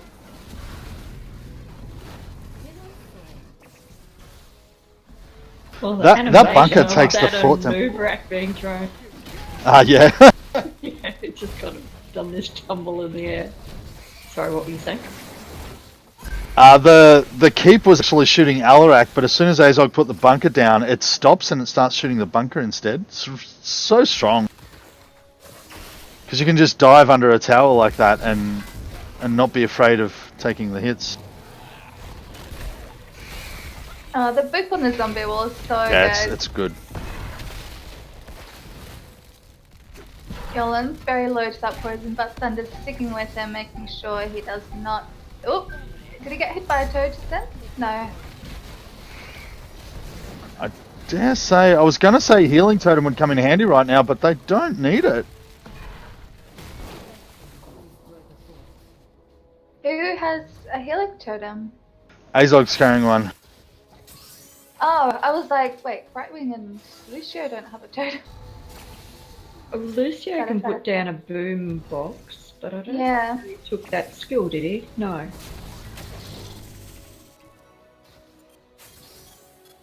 I'm liking the blaze. Liking the Alarak. Liking the Nazebo. So many good plays. Blue team's got the option here to think about getting level 13 before they engage on that point. They do have the numbers advantage though. If they go in now, they might be able to secure a pick. No, on Thunderbale. We did get quite a bit of soak there for them. BFG Dan found himself out of place. might take down a fort down bot while everything happens up top.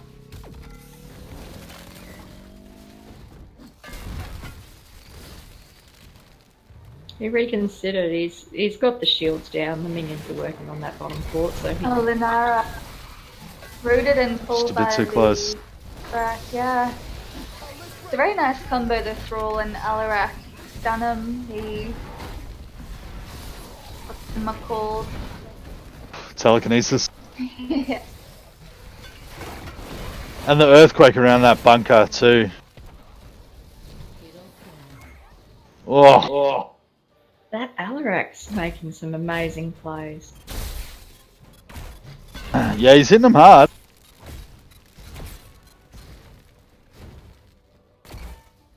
Well, he's got 130 satyrs and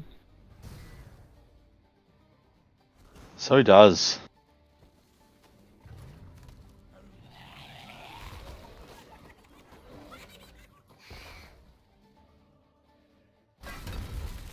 Look, the keeps are in danger here. They really need Bouncy to get to his. They really need Bouncy to get to level 20 before they get a massive power spike. And blue team, they might not be able to hold off that long. I think red team knows it. That's why they're putting everything into this before they get to level 20. A 3-level lead plus a talent advantage is going to make it very hard for red to defend this. Yolan getting ready to deadly charge in there. you've also got the Asmo who's just doing his own thing at bottom, and with that, those talent and level differences, it's really taking Bouncy away from countering Asmo, so he's having to make the choice of either counter or let his team take deaths. Yeah, and if he's not there, they've just got the Lunara, so they don't really have a lot of burst damage. So it's very hard for them to kill someone like a Blaze or even an Alarak. Oh, Oh, Muradin wow. on the skin of the steps there.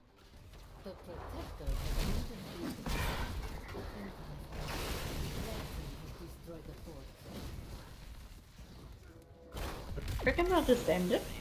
I think so. They. Oh, they I might don't know if not. they have the damage. Yep.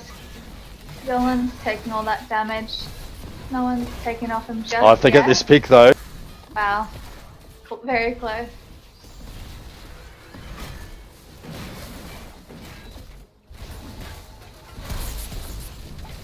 Wow. Okay, they're actually just going. Yeah, they're going to be able to do it.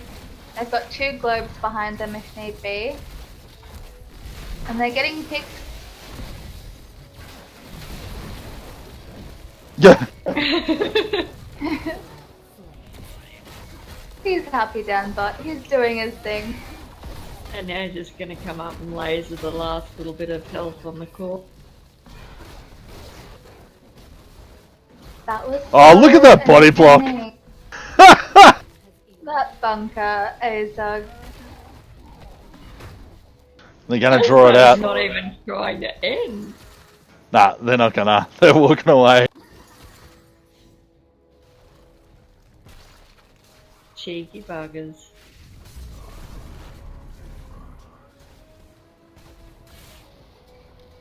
The catapults do it. GG. That was a fun game. Good night, Lost Pod Files. It's been a pleasure seeing you. Night night. Oh, only 1 kill.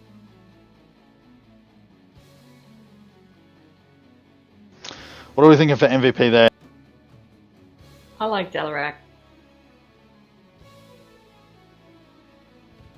Misery is calling an Alarak MVP. What do you guys reckon? Look, I reckon he should get MVP just for feeding. I mean, he had 100% of the deaths for his team. Ridiculous. Totally That's a bit unacceptable. Totally unacceptable. I am happy to give it to Alarak. He had some awesome telekinesis. He did. Look, not to discredit Bouncy Knight either. I mean, he had 100% of the kills for his team, but he was doing some massive damage there. He really was putting out. He was keeping on top of the quest. It's just that he couldn't last it, which is unfortunate these days because the games are a little bit shorter since the health globe changes and the tower changes. Yeah. So those sorts of go for level 20 end game, real powerhouse builds or characters. As Nazebo arguably is overall, they're not as strong as they used to be. He was on his way to it, and he was playing well. He was dishing out the damage. He was trying to keep his team up in XP, but just couldn't quite keep up with it. I am, however, happy to give my vote to Alarak as well, Mr. Yolan. It was a pretty good game from Alarak. Honourable mention to the rest of its team as well, though, because Asmodan did an amazing job in lane, and Lucio definitely saved his team from a couple of near deaths, especially with those that double first fight. poison. Yeah, and Thrall, I think his roots actually allowed Alarak to get some of those, not swaps, but it's just such a mouthful saying telekinesis. And Blaze for those bunkers was awesome. Would you like to give the speech? Mischief can go ahead, or you can. That's a no. Someone take How are you it. feeling, Mischief? Do you want to do it, or should I? I'm happy to. I was doing some other stuff, but yep, let's do that. Oh, cool. G teams. That was a bit of a rolling, wasn't it? Some nice honourable mentions. BK did well. We all know who it is. Did what you could. Threw all some really nice earthquakes there. And we couldn't go past MVP Alarak. Amazing. Amazing. Thanks. Only Jids. You're getting pretty good on that hero, Yolan. Yeah, he's quite good.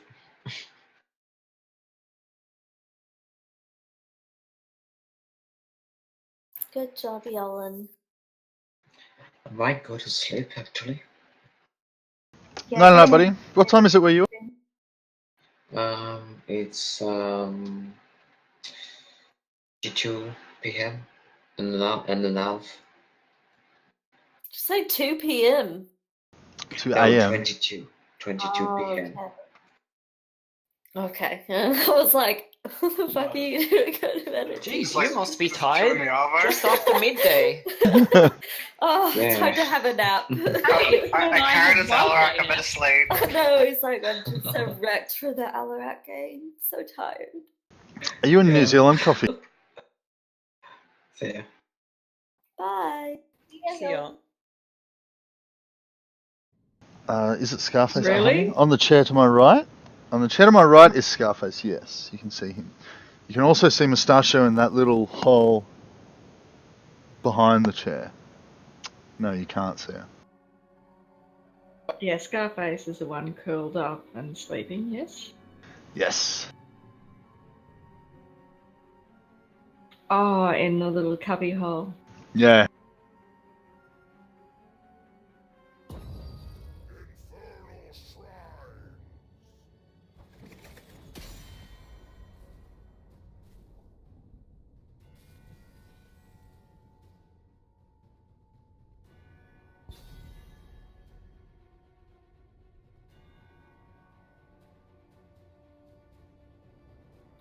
Thinking red team might still be a bit heavy. Could be. I think it's definitely a bit better now though.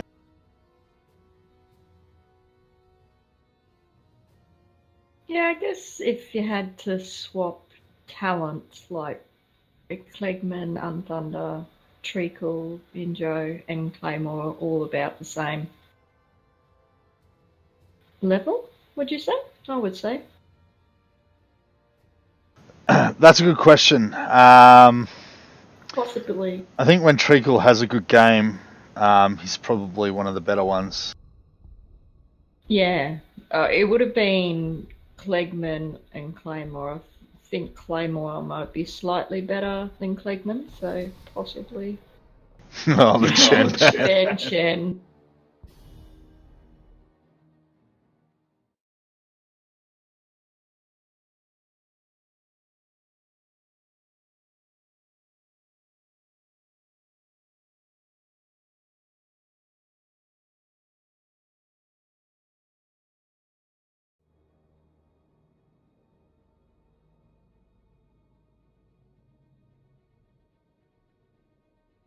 Clegman is looking a little bit upset about it.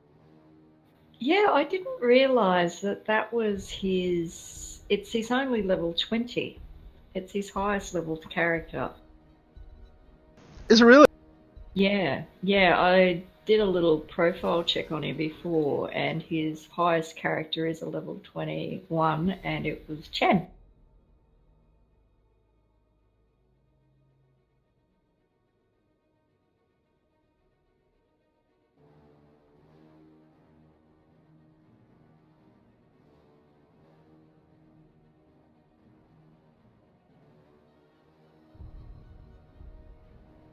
How many kitty cats do you have, Ag? I have 3 now. Oh, you just got one last week, didn't you? Yeah, I adopted an old girl. Her owner is terminal and needed a new home. Good on you. My So, mum also has a cat, so there's actually 4 here. Oh, cool. So we have a Blaze ban and a Chen ban, so tank bans for the win. Then we have a Li Ming locked in and a Greymane locked in on blue team. A Sonya and Tyrell combo with a Malfurion healer.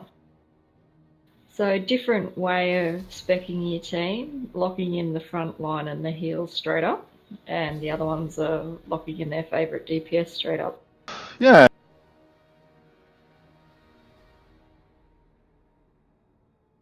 When they do show their hand with their tanks, I mean, Tyrael, Sonya, they're not really dedicated tanks. They're very sort of brawly characters. And the healer. So I guess Injo might have a mind to chase down that. Injo and Klegman both picked characters there to sort of try and assassinate.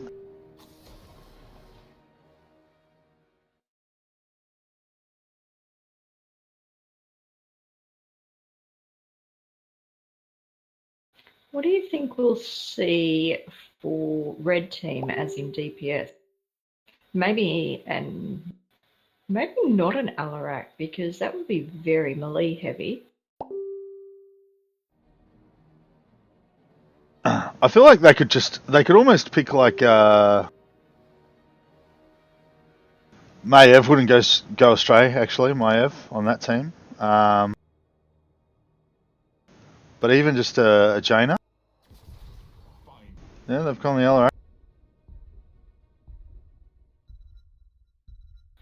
I was going to say, I don't really think Misery plays too many long range. Oh, wow. And a Stitches. So they're just going to melee. Yep. Very melee heavy. And Thunder got her Brightwing. And Thunder is a he. We found out just last week, I think, or the week before. I was referencing Brightwing as in... Oh, Brightwing she. I get ya. Sorry. When I come out, I was like, oh, poor on Thunder. I've just called her a him. Him or her? I don't know. Titus.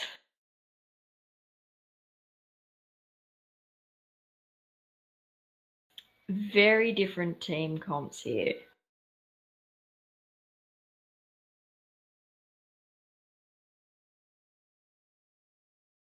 Okay, I have got to... Lost Pod Files redeemed a Twitch follow. I already follow you, Lost Pod Files. What are you doing? What else have we got? Overlays and loyalty. You know what I'm going to do? I'm going to send Ryan some points. Ryan some points? Yeah, because he's a gambler. Ah.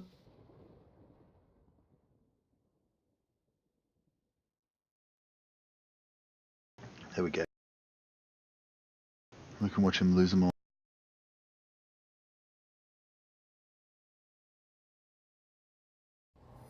You haven't actually put the points up yet, have you? You've just posted them. Not the points you're thinking of. Beg your pardon. The stream Twitch points, the dollary dues. Yeah.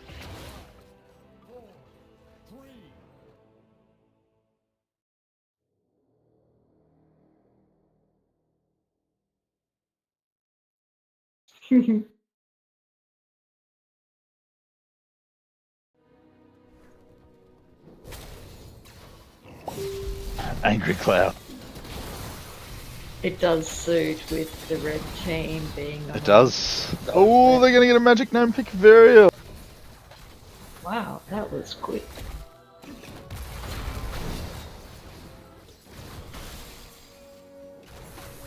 Sonia going up the top for that soap. Tai just going up to counter Sonia, and Li Ming getting for that bottom soap quick. 2, an Alarak and a Stitches going down to try and hunt down Li Ming.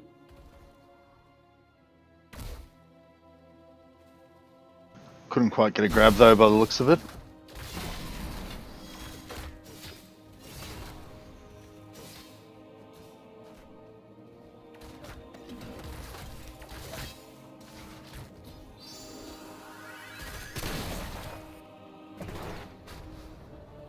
Oh, they are going to try and get BFG out of position.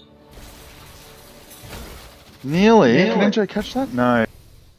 No, really nice route from Malfury in there, just stopping him.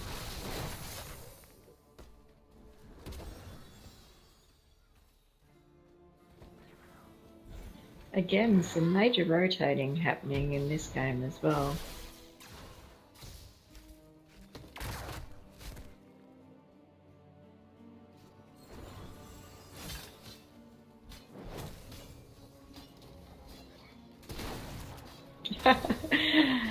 The little right wing taunt. Thunder. Yeah. They need to be careful here. Coality knows exactly what he's doing. Ooh, Injo is so lucky that Stitches missed that hook then.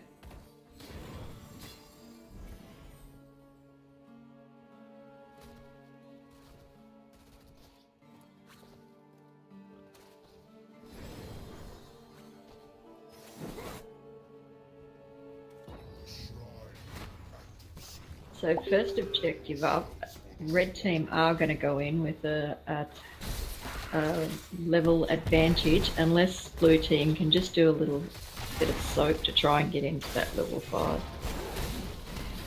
So they do have If she's in parity. trouble a bit, no, he gets away.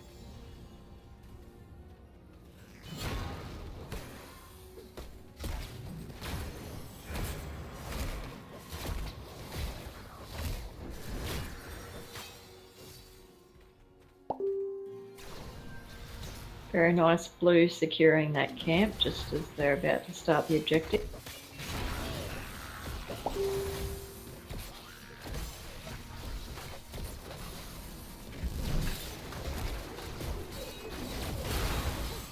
Cleveland coming up from underneath Malfurion there, but couldn't quite lay out, the massive damage to really scare him away. Notice Coality's always got that regrowth on himself as well, so that no W is wasted. Ooh, BFG went down. Yep, took a bit of damage with his trait death. Red does still have the lead with the Guardian kills, but they're going to lose it.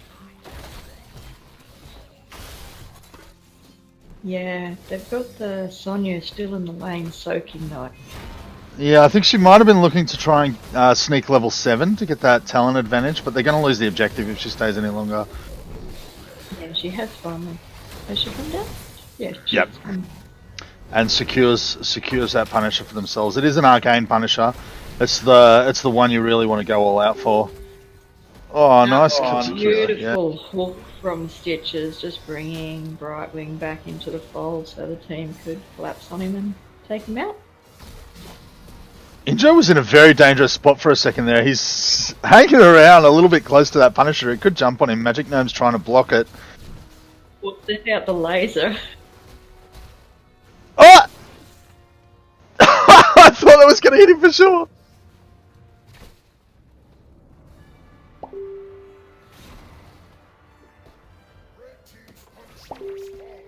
Really nice drag on that Punisher. So it didn't actually take out the middle tower, and it didn't take out the second one. It just, they were able to drag it away from the first tower, so it started to focus on the fort.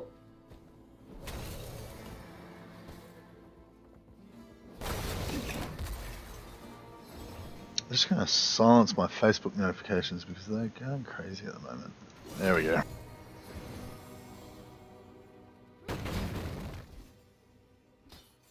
Rotating up on top. Thunder might find himself in a bit of trouble again. And they were able to execute the kill on Thunder. It was a pretty good rotation, actually. Yeah. Blue team definitely didn't see it coming. You saw Magic Gnome sort of going out for a little bit of a stun trap on... Oh, Injo's in trouble. Magic Gnome just manages to save. Really nice change of pathway on Injo. If he'd keep retreating back towards the tower, he would have got caught in that Malfurion route. Yeah. But when he went upwards, it was the only thing that saved his life, and Magic Gnome. But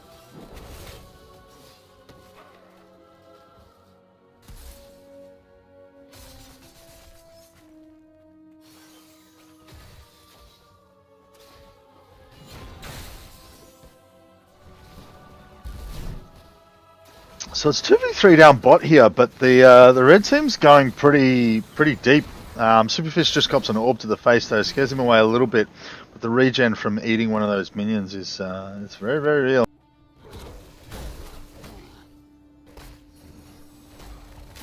Reynold's coming down in the middle. Just probably try and see if he can help out, maybe secure a kill. Misery with a nice deadly charge there. Nearly taking out Incho, not quite though. BFG with the dive hard onto Treacle. The Reyna passive healing him up though. The silence from Malfurion comes out just in time to take him out. BFG might get the pick. No, Magic Gnome again saving Injo on a sliver of health. Yeah, I think that's been Magic Gnome's whole job tonight is Protect Injo. Red have just got such a map domination at the moment. They're rotating hard, but they're keeping that lane pressure on consistently. They do have a level advantage, but both teams are going into the next objective with their level 10s. Yeah, which is what you want. You certainly don't want to be a talent down, let alone an ulti down.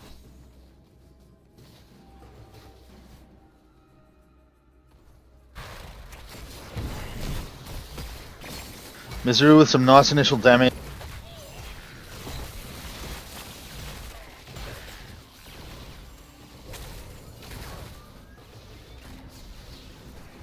Superfish is going to go for a hook.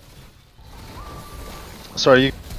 I was saying Brightwing's going to select that blink heal just to give that bit of extra heal, especially with this team comp. They're just dealing out so much damage. Yeah, he uses it really well as well, actually. On Thunder, he can get ganked pretty easy early game, but once he's got that blink heal, he's much better at getting out of it.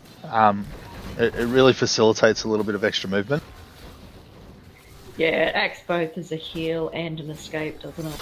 Yeah. As long as you've got some kind of friendly minion or hero to teleport to. Clegman having no luck with the pot shots, says Leamy. Superfish is just going to block everybody from getting through there. Misery goes in for a big deadly charge but doesn't catch anyone with it. Yeah, like, Clegman's sending off those orbs and stuff, but when Stitches is taking it, it's barely making his health move. Yeah, it really doesn't. And he's just always going to keep getting healed as well. Nice ulti there from BFG. Securing that kill, but the cocoon goes out before he goes down, so Stitches was caught in it for just a second. They have got that first tower down.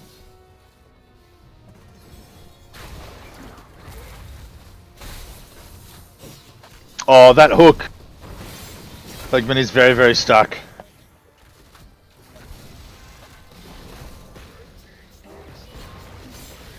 Nice ulti from Raynor, just getting them to just back buff a little bit. They probably could have stayed another 15-20 seconds, but that really deterred them from doing so.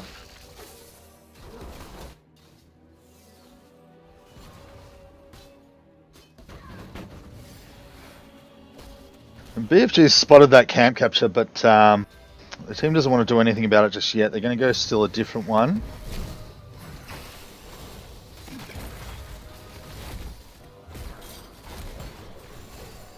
Yeah, Magic Gnome, he knows what's up. Is he going to go for the burrow? Oh! Couldn't save Injo that time. No. Oh. Ooh. Stitches is missing a lot of hooks. I think blue team would be in a world of hurt if he landed those hooks. I think he's landed a really nice one on Thunder and a really nice one on Fleckman. But Yeah, he's got a couple of kills out of it, but they've avoided most of them. That one. Yeah. Oh, quality with those roots.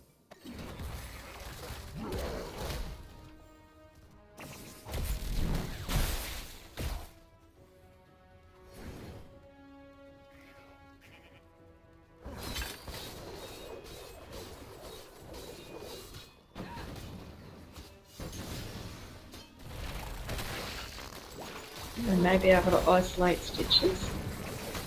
Nope. Bile The gas. team did come in to save, but yeah, BFG's going to be popping out of that cocoon just now. You can take a bit of damage and teleports away. Another nice charge of Valorant. Another nice pull from Stitches, securing the Injo kit and the Raynor and the Brightwing. But Tyrell and Alarak did go down.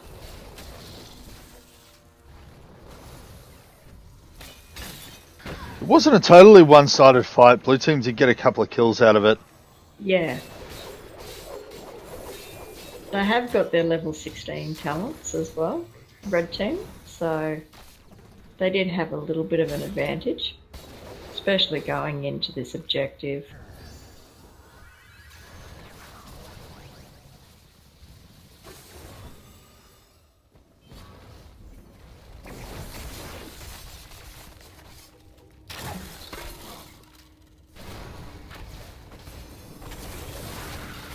Was that a hook save from Super Yes, Fish it just was then? a beautiful ally hook there. Ah, cocoon onto the healer. And a charge.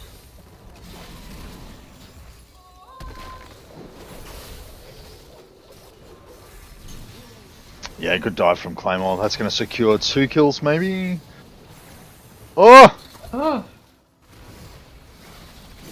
Getting away with just 150 health. Yeah, it looked like he was going to die from the seismic slam, but it didn't quite get him. I think Claymore thought it too, because she cast it and then she turned around. Yeah, I think she thought she would have got the kill off that.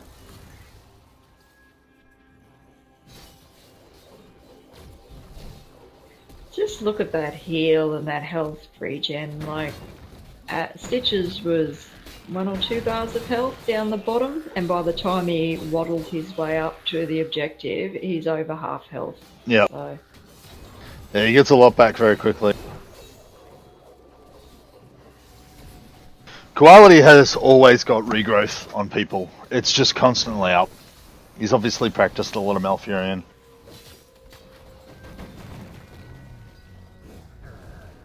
Maybe he likes a little bit of WoW, a little bit of tree.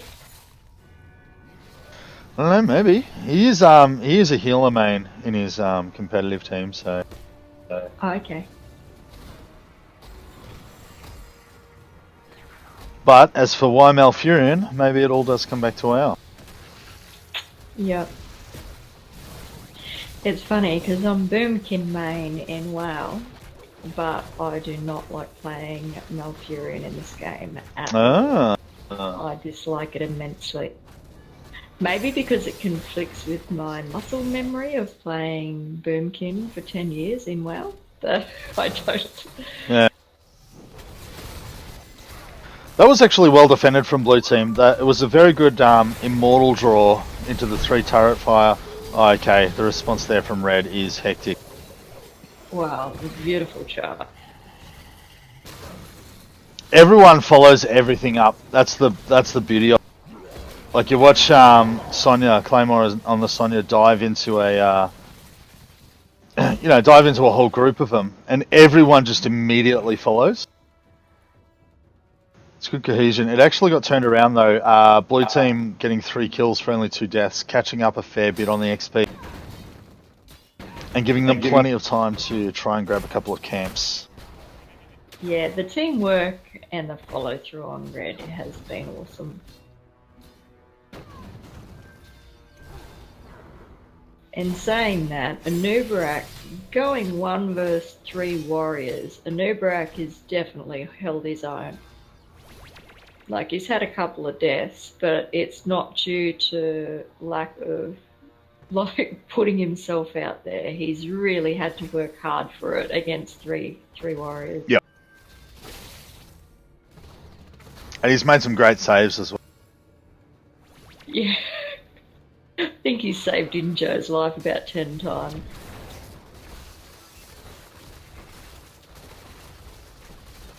Really nice push from Blue Team down the bottom. He's going to get their first tower of the game, which has got them back on level parity for about 30 seconds. Yeah, and they might be able to get a snag on BFG. No, he gets away, plus that holy ground inside the narrow passage prevents any chase. Yeah, and they really want to get back out because they could see that Sonya was down the bottom lane, and that's the last person you want coming up and getting you in from behind, especially in that little narrow passage.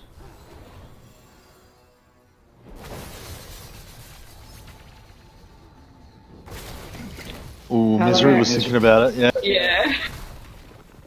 Really nice cocoon. Alright, they're going to save their healer here. Focus. Oh, the ice block timing was sensational! But they still get him. Did manage to secure it. And an Alarak. Oh, this is a turnaround. Claymore's got to get out. Good work, blue team.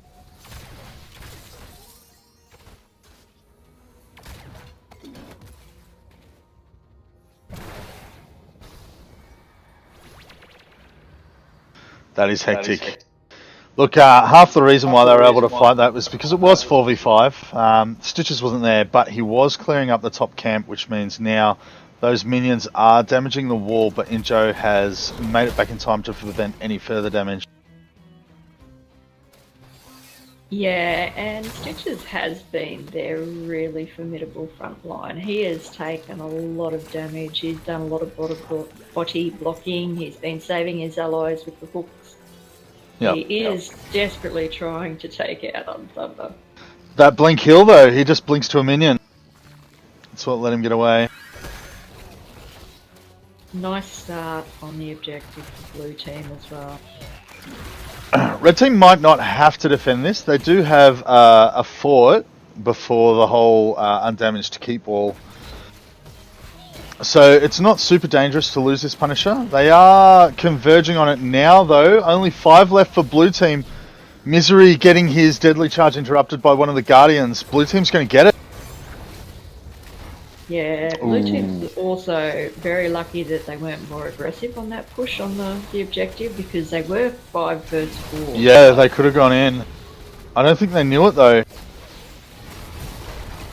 They would have, because Raynor was down clearing up that lane, pushing the lane back, so they would have had vision. Beautiful hook again from Stitches. See, as soon as I mock his hooks, he's starting to he starts whipping them out. making good choices. Beautiful push from blue team as well.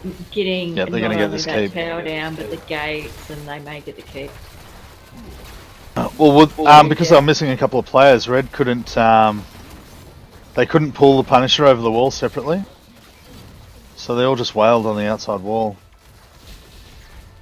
What an amazing comeback from blue team. Yeah. If they can sustain here, so if Raynor can get out of that fort's damage. The Immortal's got too much health. The Punisher. Good game. Oh! So many honourable mentions.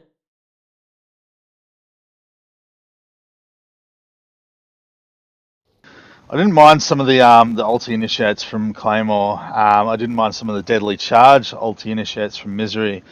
And I didn't mind some of those hooks from Stitches. He did secure a few kills with them. He did save a couple of allies. Tyrael, BFG had a nice initiate as well. Quality was doing his job perfectly. But they just couldn't finish. They couldn't grab a keep and secure the inevitable push advantage. I think that Unthunder played Brightwing okay. I think he got caught out a couple of times early game, but once he got that blink ulti, he was much safer. I think in the end, though, Magic Gnome really showed everybody up. He was responsible for his team not having considerably more deaths early game. And I would definitely agree on that. He would have been my pick, Magic Gnome. Yeah, very happy with Magic Gnome. The Cocoon choices were pretty solid as well. Always, I mean, they were varied too, but I thought a couple of times in a couple of situations, like grabbing the healer, grabbing Alarak, it was the right choice at the time. Although if you sort of look at the team comp, you think to yourself, should you just always aim Sonya or something like that? but he certainly didn't, and I think it really worked for him. No, I think he did well, especially with that front line. Like, he was one tank versus 3, and yet he managed to really be versatile with the way the fight was going, with both his cocoons, with both who he was going to save, even though Injo heavy saves. But yeah, amazing job. Definitely agree with Magic Gnome. Let's go let him know.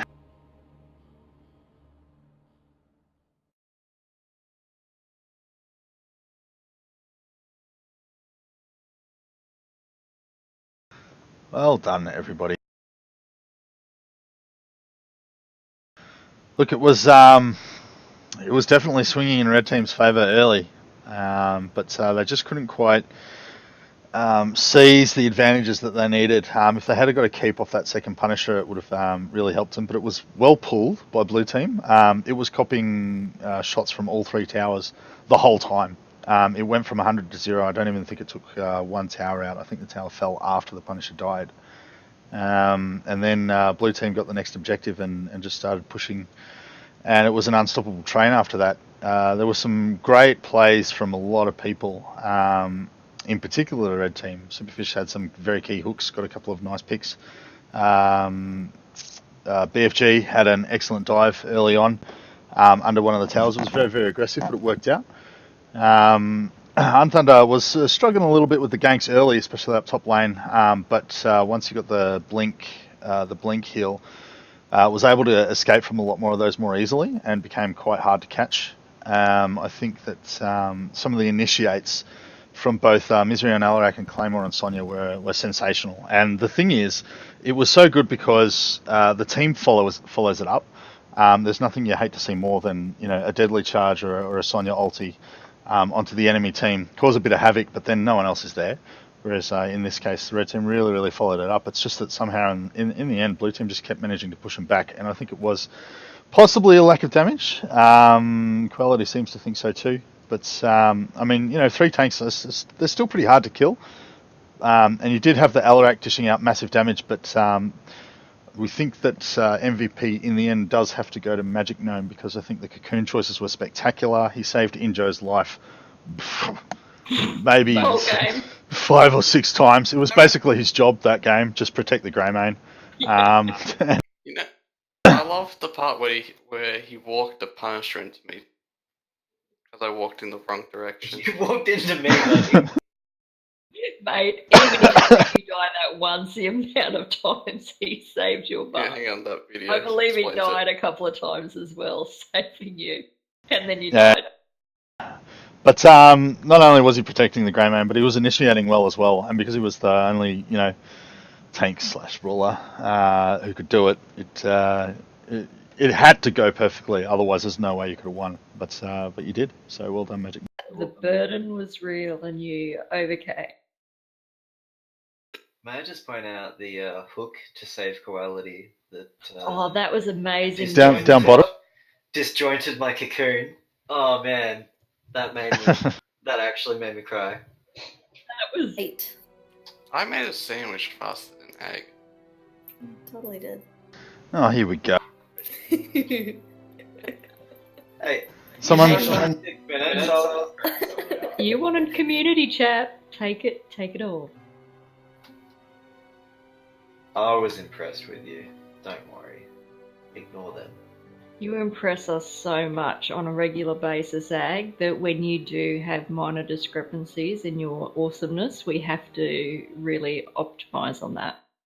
So you call them minor discrepancies in my awesomeness? I just call them commonly neglected features of awesomeness. I just called them egg. I just thought the hair would have kind of buffered against some of the blows. Let's do this. Shield. Just hit start game, please. just hit start game, Why please, we guys. still streaming? Five. So upset. Oh, what was I going to do? I was going to do something. I've forgotten. This isn't good. Did you find us other beautiful lock photos? I think that's all you're going to see. I want one to erase the original image.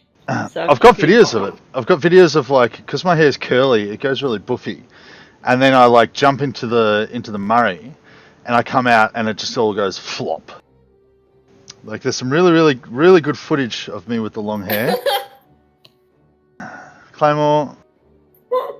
Can we not talk about you going off Egg in the Murray out. This was an innocent conversation about hairstyles. Floppy egg. Oh shit, I don't know how to play any of these. Welcome to my world. I think this is the first time I've played Caverns that I've actually got a character I know how to play. So, big Kev people. Oh, the bot one on Thunder. The bot one. Can I stick off? The bot one's amazing. Yeah. You can if you want, bro. Bot We don't know one. what would be good. Bot one. On Thunder. No. I love that. Control. You guys forced me to heal. I did not know how to play this guy. Could we have had three lemmings then? I think we could have had three lemmings. Why is your... That might have actually worked, huh? Who the hell took Chan? I You did. did it. You're dead. Fucking scrub. I don't know who's on my team talking. Oh, this could be fun. Go top. Push mid, push Yeah, mid. just do that. Yeah, go top. I can't stack bribe on this map, can I? Yes, you You can. can't use rope on this map. It doesn't matter if you can... No, I mean, my wingman. I have to use it to gain the stacks, right? We got two pandas. Nobody has any idea what I'm talking about. Nope. You can use them, so you can stack them.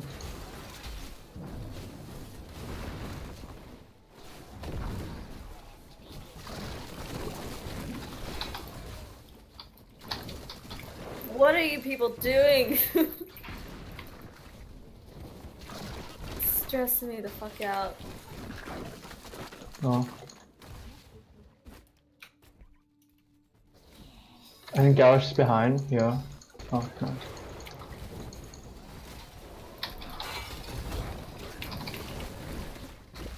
No! I just Top lane, gained broken 10 stacks character. on my You Q lied to me. in one throw.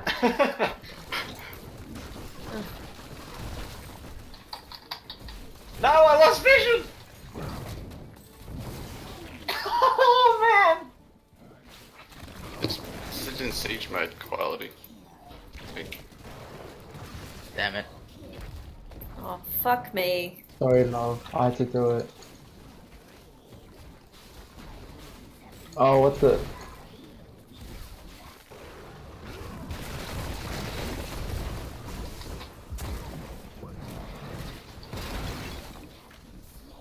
So, Zagara a bit better than I expected.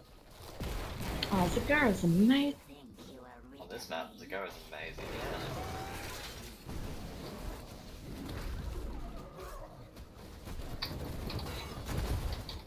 Oh yeah, that's an AI. Right. Oh, why? What? No.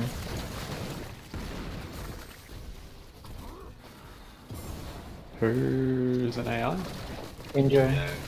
Rip.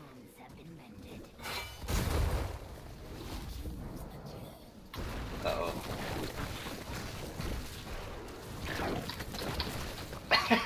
I'll abuse him though.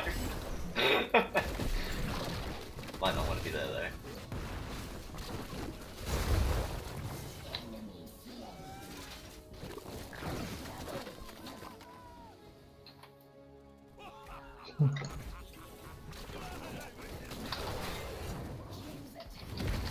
Get the garage. To them. Ah, lol. I'm so bad at garage. Same. I could have just linked unstoppable and ran out.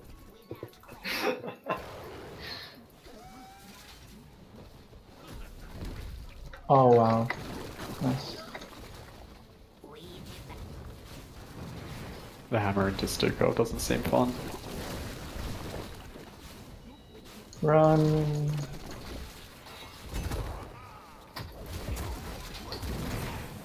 Oh. And the moral of the story is don't go near Gar.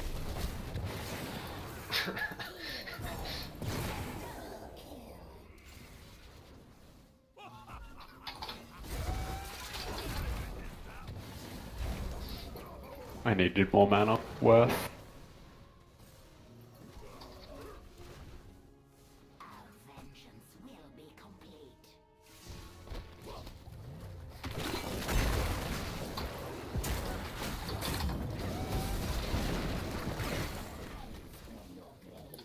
Sorry. So bad. Don't you say sorry.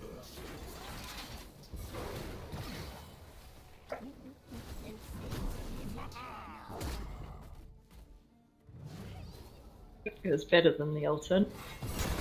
You can see him! He's right there!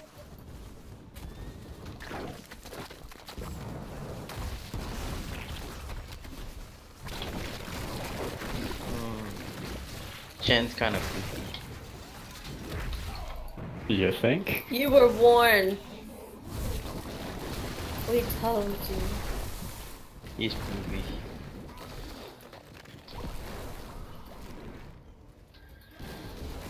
Really? How can you see me? I can't, it's just predictive.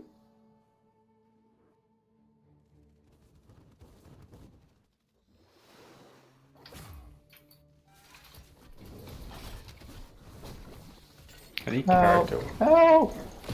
any character with infinite stacking like Junkrat and Felstad. It's just so much fun to play in this mode.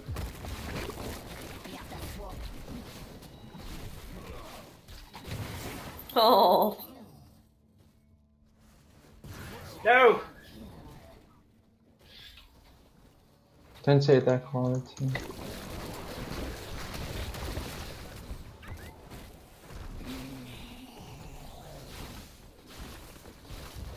I can't play Jen.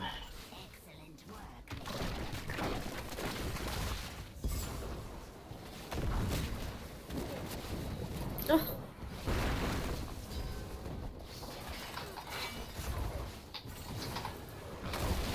Very dead.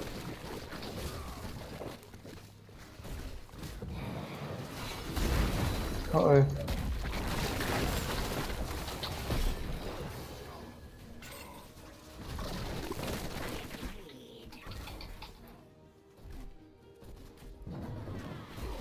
It does poison at 15, and at 8, it gives reduce cooldown. Oh wait, no, it's a request. Opposite way around.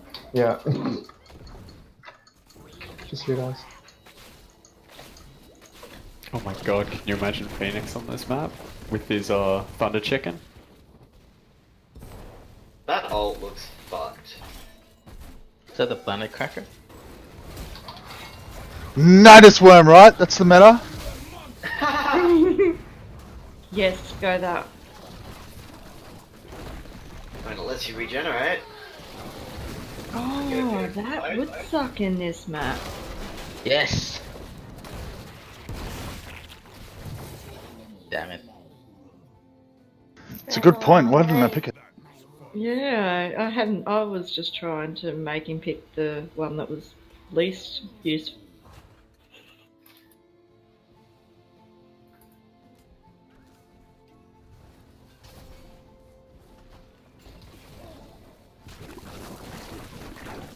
Come back, bro.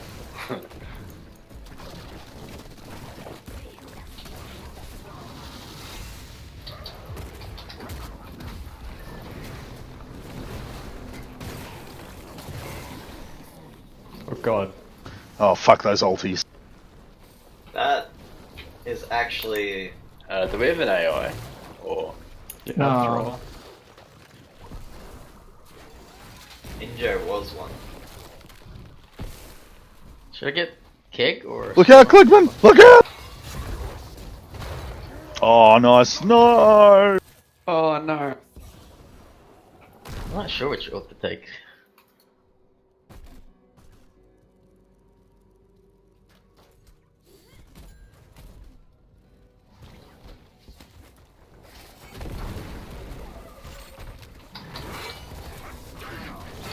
Oh no!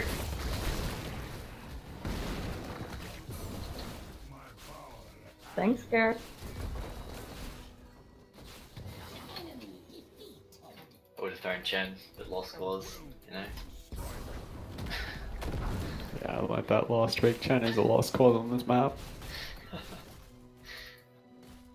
I still can't believe you picked Chen. Especially when they're all saying, don't do it, don't do it. Be good.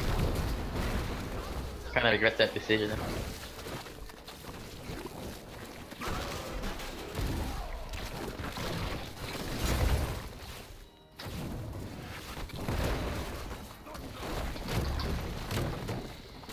Can we please kill this slut?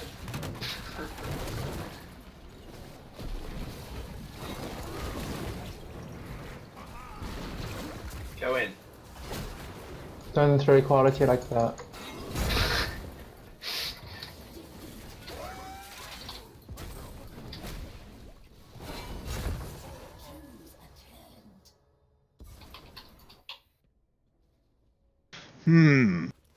What are we doing in?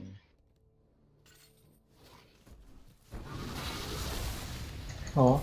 Whoa!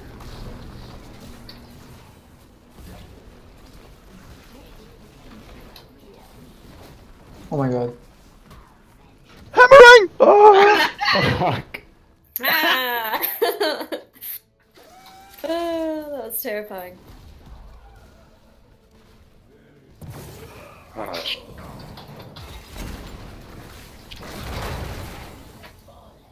Boo! I have another Thunder Chicken already. I think I hit like 4 people.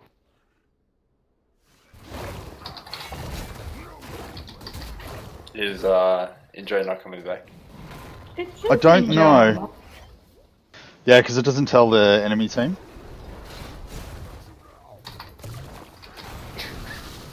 Oh man! Thunder Chicken.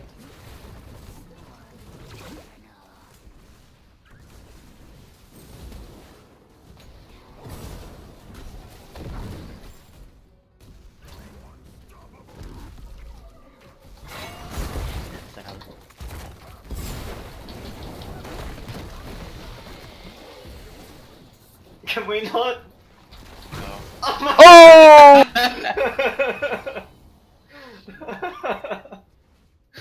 What a combo! Wait, my trait works on this map?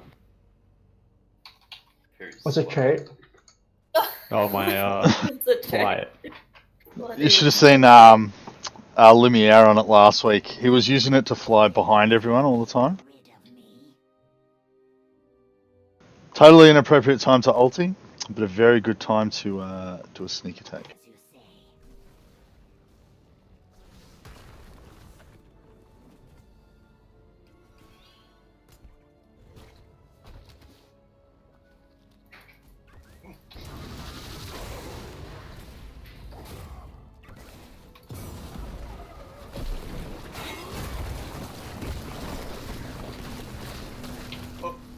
Wave.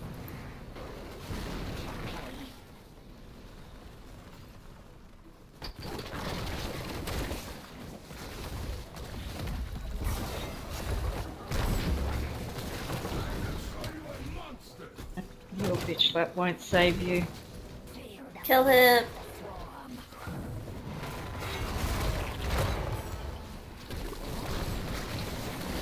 I suck at this hero so bad. You're actually going pretty well. If you would kindly stop using that big cannon, please, would be greatly appreciated.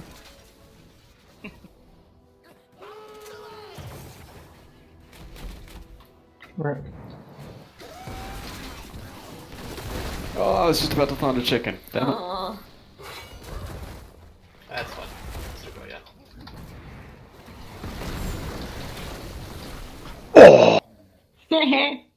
Woo! We're winning! I'm sorry. Maybe. Once we get 20, you guys actually just lose. No, once we get 20, you guys actually just lose. No, no. Orbital. Orbital BFG. Yeah, but like, Literally. we're gonna end the game before the BFG actually does anything. Not with that AI. He's so No, keen. easy. 4v6. Let's go. Yeah, he was a brave AI, but he was a silly one.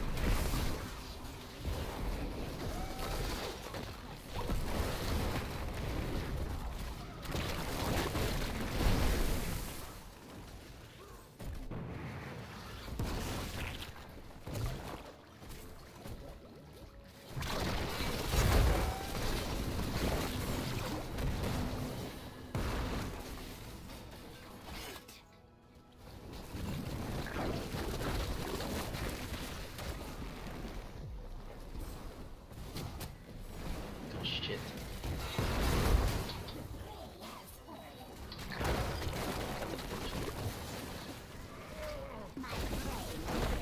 Oh! Wow, you got away. Legend. Oh! That was so close.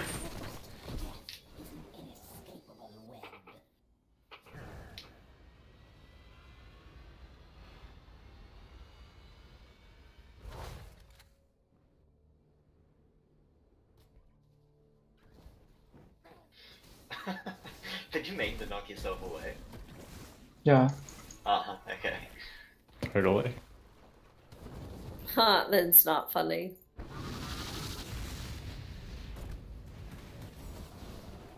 I just looked like he was gonna chase everybody down and kill him. Nah, I'm not gonna kill myself with that.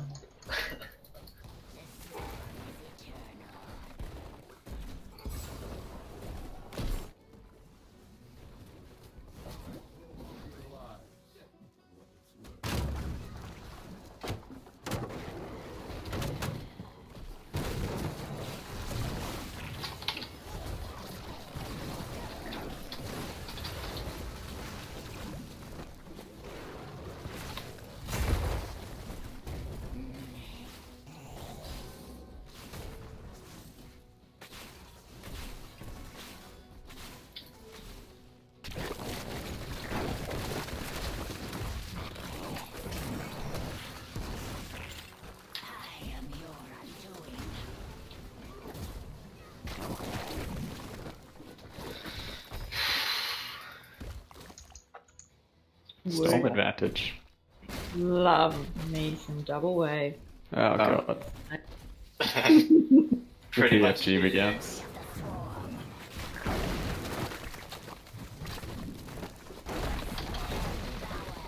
Can we not?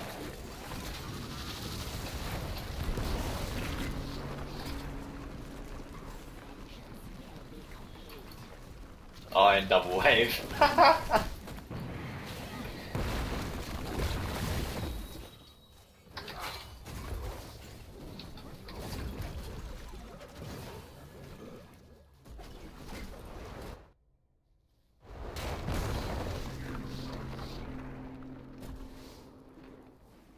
Yeah, this is going to be tricky. Yeah, this will be over soon. What's a good level 20 up for this guy? The question mark.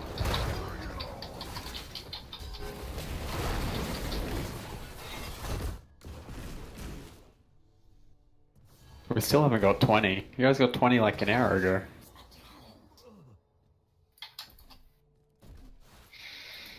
There you go.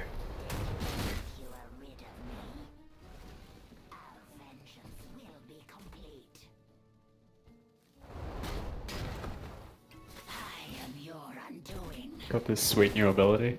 It's called Ultimate Thunder Chicken. Ultimate butter chicken. Thunder Chicken. I like butter chicken. Got him. Oh, he knows. How are you supposed to push? You're not.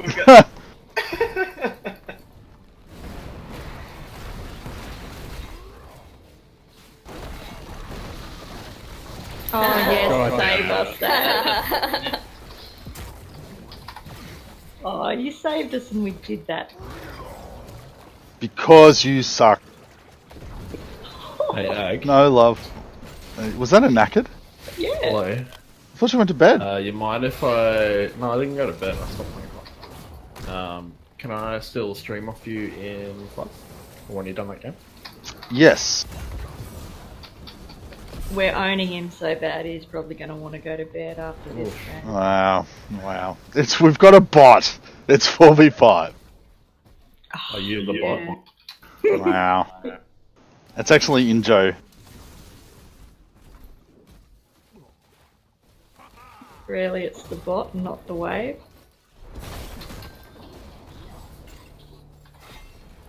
How did you Yeah, get now. Bragg out of L character? How many? I know. Jeez. It's because Blizzard. I never get the characters I know on this map. This is the first time ever, hence why I was so big kept excited. I actually got someone on. The easiest way to get characters, you know, is to just know every character. I just got 100 to 0'd by a BFG 4 times in a row. What? I didn't do anything.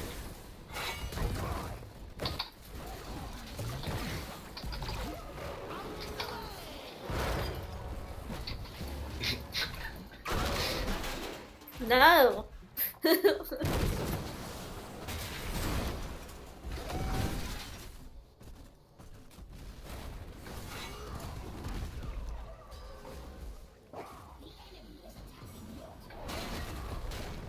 Uh-oh. Oh! Oh!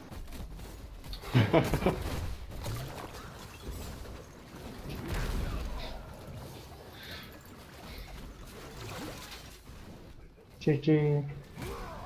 No!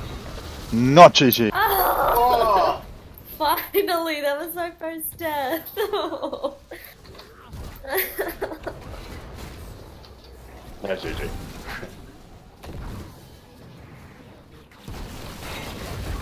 I don't think the BFG has ever missed me, not once. Off. Oh, the throw AI. Oh, okay. Wow! Fucking bot troll! Oh, he got shot! Oh my god. He got killed by the bot! How did that actually... Oh, Ancestral Wrath, right, okay. On a bot. His level 7 talent killed BFG hammer. Orbital, I mean BFG. God damn, that's really confusing. How? Because we have BFG on our team and you have BFG.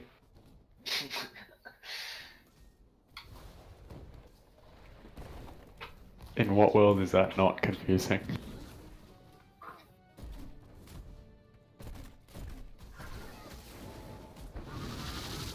Ooh. That was close. Whoever got hit Damn. died. We got 2 of you.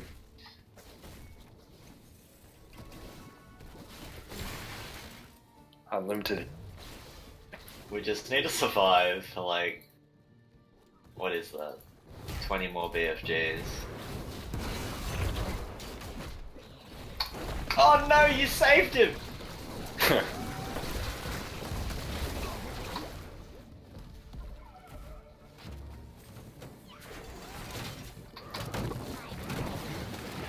Come on. Yeah, pretty obnoxious. Oh, Thrall's going around behind you. Oh. Care. Wait, what? Yeah, he's trying a new tactic. Can we report the troll? Oh my god. That's Claymore and died once. What is this? Yeah, we should probably ping the AI. I haven't done that the whole game. Yeah, I pinged him before. Didn't help. That thing. Neverland6 wants to know what sort of monster picks hammer. Oh my god! That was brutal. Master player, by the way.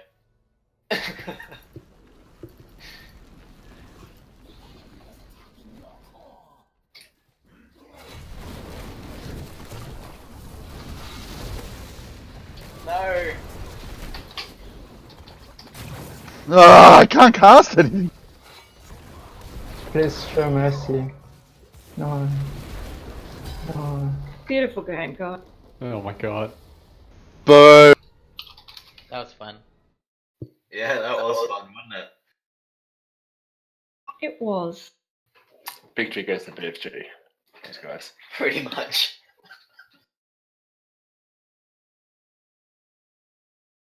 I don't know. Look at I just Hammer. read hot He shot. did well. 16 kills, 35 assists, top siege, top Look hero. at that fucking healing. Oh yeah, yeah. One there. 175. They were a bit needy. You put me to shame. What do you reckon? Claymore MVP ag? I would give it to quality. Didn't Quality already get it tonight for Malfurion?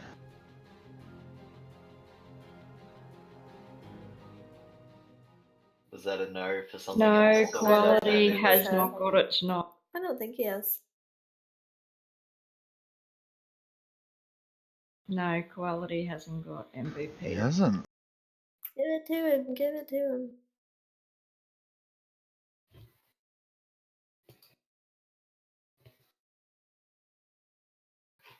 GG's, guys. Always a pleasure. Always a pleasure. Except for when we have a lot.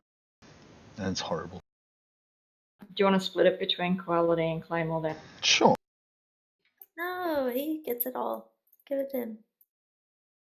I don't need them. Night, guys. Night. See BFG, sleep well. It's not the points, it's the bragging right.